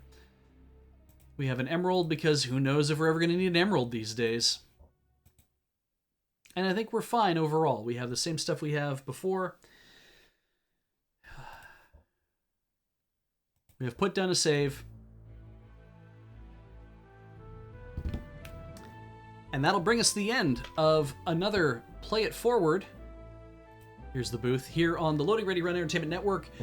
Play It Forward this time has been Betrayal at Krondor, and I'm Beej, who's been playing it. This feels pretty good. If we're starting Chapter 6, 7, 8, 9, so maybe, I don't know how long this chapter's going to take. I don't know how long most of these things take. I'm glad I have a walkthrough to kind of give me an impression of what it is to do. Had an excellent time tonight with all of you. Thank you for stopping by. Up next, let's have a look. Tomorrow is Crossing the Streams, and then Lure MTG on Thursday, followed by, looks like The Long Game, and then another Play It Forward by me. I don't know if The Long Game is doing 2 in a row or not, so you'll have to go check loadingreadyrun.com/live for our schedule, which gets updated all the time. Or you can check, I believe we have our Twitch schedule also here on Twitch. I haven't actually gone to look, but I do know that loadingreadyrun.com/live will show you the schedule. Now, if you liked what you saw tonight and you're watching this on YouTube, thank you. If you go to the main channel, youtube.com/loadingreadyrun, you can subscribe and like and do all the things you can do on all of our channels. But there you will find YouTube memberships. If you want to help financially support the channel, that is a way to do it, is as part of YouTube memberships. You can also back the Patreon, patreon.com/loadingreadyrun. 2,500 people, it seems like, on there right now. So much support. Thank you so much for your generosity. And it does go out to cover, like, it's practically 20 different people in some way are getting paid by the company at this point. We have so many people that are part of making this happen for you. And it's all brought to you by you, after all. So that means the store I need to mention next, store.loadingreadyrun.com. It is Pride Month, and if you're really feeling the Pride pull, new Pride shirts, or not new Pride shirts we've had for like over a year now, are on the store at lrr.cc/pride. Will take you right there, but you'll just find the Lure Pride shirt on store.loadingreadyrun.com. If you had pre-ordered the season 11 of Loading Ready Run sketches from the Year of Lure Kickstarter, so you would have backed for that, or you did pre-order on the store, you should have got an email from lurestore@pmcfulfillment.com. And if you did not get one of those and you backed to the level on the Kickstarter that you think that you should be qualified to get something like this, but you haven't heard from them yet, you can just email them, lrrstore@pmcfulfillment.com. And when we're done doing all the fulfillment, we are going to put the extras up on the store so that everyone has a chance to buy one if you didn't pre-order one or back to gain yourself one in the first place. And that leads me into the Twitch people here. All you Twitchers, thank you for backing us, and let's talk about who was here. There's a lot of stuff going back, like over 3 hours ago. Looked like there was a raid from Affinity Artifacts, but that might have been a little bit earlier than that. Iced Sly, though, was here for 51 months. Thank you. And Xanto69 with another 50 bits. Real pleasure to see you playing out this game. For me, too. It's been a lot of fun. It's actually scary now because I'm so far into it that I am a little concerned about, I'm going to be starting to see things. I don't want to read spoilers in the walkthrough, but at the same time, I want to also be able to get through the walkthrough. So we'll see. Frank and Fruity for 64 months. Captain Wolf for 28 months. The Hakofo for 56 months. Burka Burkowski for 5 glorious months. Library Rules Rule for 26 months. Then we had a raid from Matt Wiggins. We had another raid from Arek. The Man of X subscribed for 25 months. A Cloned Pickle for 57 months. Sevenish Magpies for 8 months. Hi there. Stephen Dewey had that raid just a short time ago. Garian99 for 14 months. And Coreflux near the end there, just under a minute, 100 bits from Coreflux. Thank you so much. And if you are on the store, I just want to point this out, and you notice it's like, oh God, you're out of my size of the Pride shirt or anything else, or I want a Road Quest water bottle, which I am getting printed and they're coming to the store. If any of that happens, all you got to do is put your email address in the blank for the size of shirt that you want. So pick a unisex or fitted and then pick the size, and it will let us know that you're interested in getting one of those things. But more importantly, when the new stuff comes in, the store will email you automatically to let you know they have arrived, so then you can come by and have a look and then decide if you want to buy one. It's not a pre-order. It's not a pledge of doing whatever. It's letting me know that you're interested. So I don't like to order over what I need to order. So, but yeah, anything else in the store that you see there, whether it's a Coffee with Surge Keep Cup or whether it's like another t-shirt or whether it's a playmat or whether it's the Wormwood dice vaults we have, or the Wormwood tabletop rolling trays that we have. Still lots left in cherry. If you guys are interested in getting a cherrywood one, I really like the look of those. By all means, pick that stuff up, or just purchase something. Not purchase something if you want, but if we don't have it, put your name down. Lets me know you want it. Cool. I think I've done everything I need to do. I should just sew everything up, obviously, but, here we are. Anything else I need to do? I'm glad that people like the water bottles. I know that people have had problems where they've dropped it and it breaks. I mean, that happens. Plastic can do that, right? Stainless steel is better at, you drop it and it probably won't shatter. It'll actually just dent. But depending on how heavy it is, it might actually, like shear. But stainless steel is usually stronger than that. But if you've had a problem where you've been putting your bottle through the dishwasher, I've done mine like a dozen times so far, and the lid is still working just fine. But if you find that the seal isn't working for whatever reason, if you've had some problems with it, if if you've dropped it and it's broken or whatever, Contigo is supposed to offer replacement lids. If you go to the website, there isn't a lot of information on how to do that. You might just have to contact them directly. Also, the kangaroo bottle is no longer available on Contigo's website. We're still going to keep making the RoadQuest water bottle the way that it is right now. But yeah, so they should still hopefully have the lids you need. Because I've not received any direction that if there's a problem with the bottle, then you can't get, like, if they're totally out of kangaroo bottles at Contigo and therefore they're not making lids for them or whatever. So you should be able to contact them to get replacement lids if you need to. It might cost you a little money to do it, but I think when I looked like years ago, it was like between $3 and $5. But shipping to Canada was like $20, and I wasn't going to do that. So yeah, I'm glad people are enjoying the bottles though. And I'm glad that you seem to all love all the other RoadQuest stuff as well. I don't think I'm going to be making any more RoadQuest stuff, though a lot of you seem to want that mountain shirt. So it's hard to say no to people who want to buy things, right?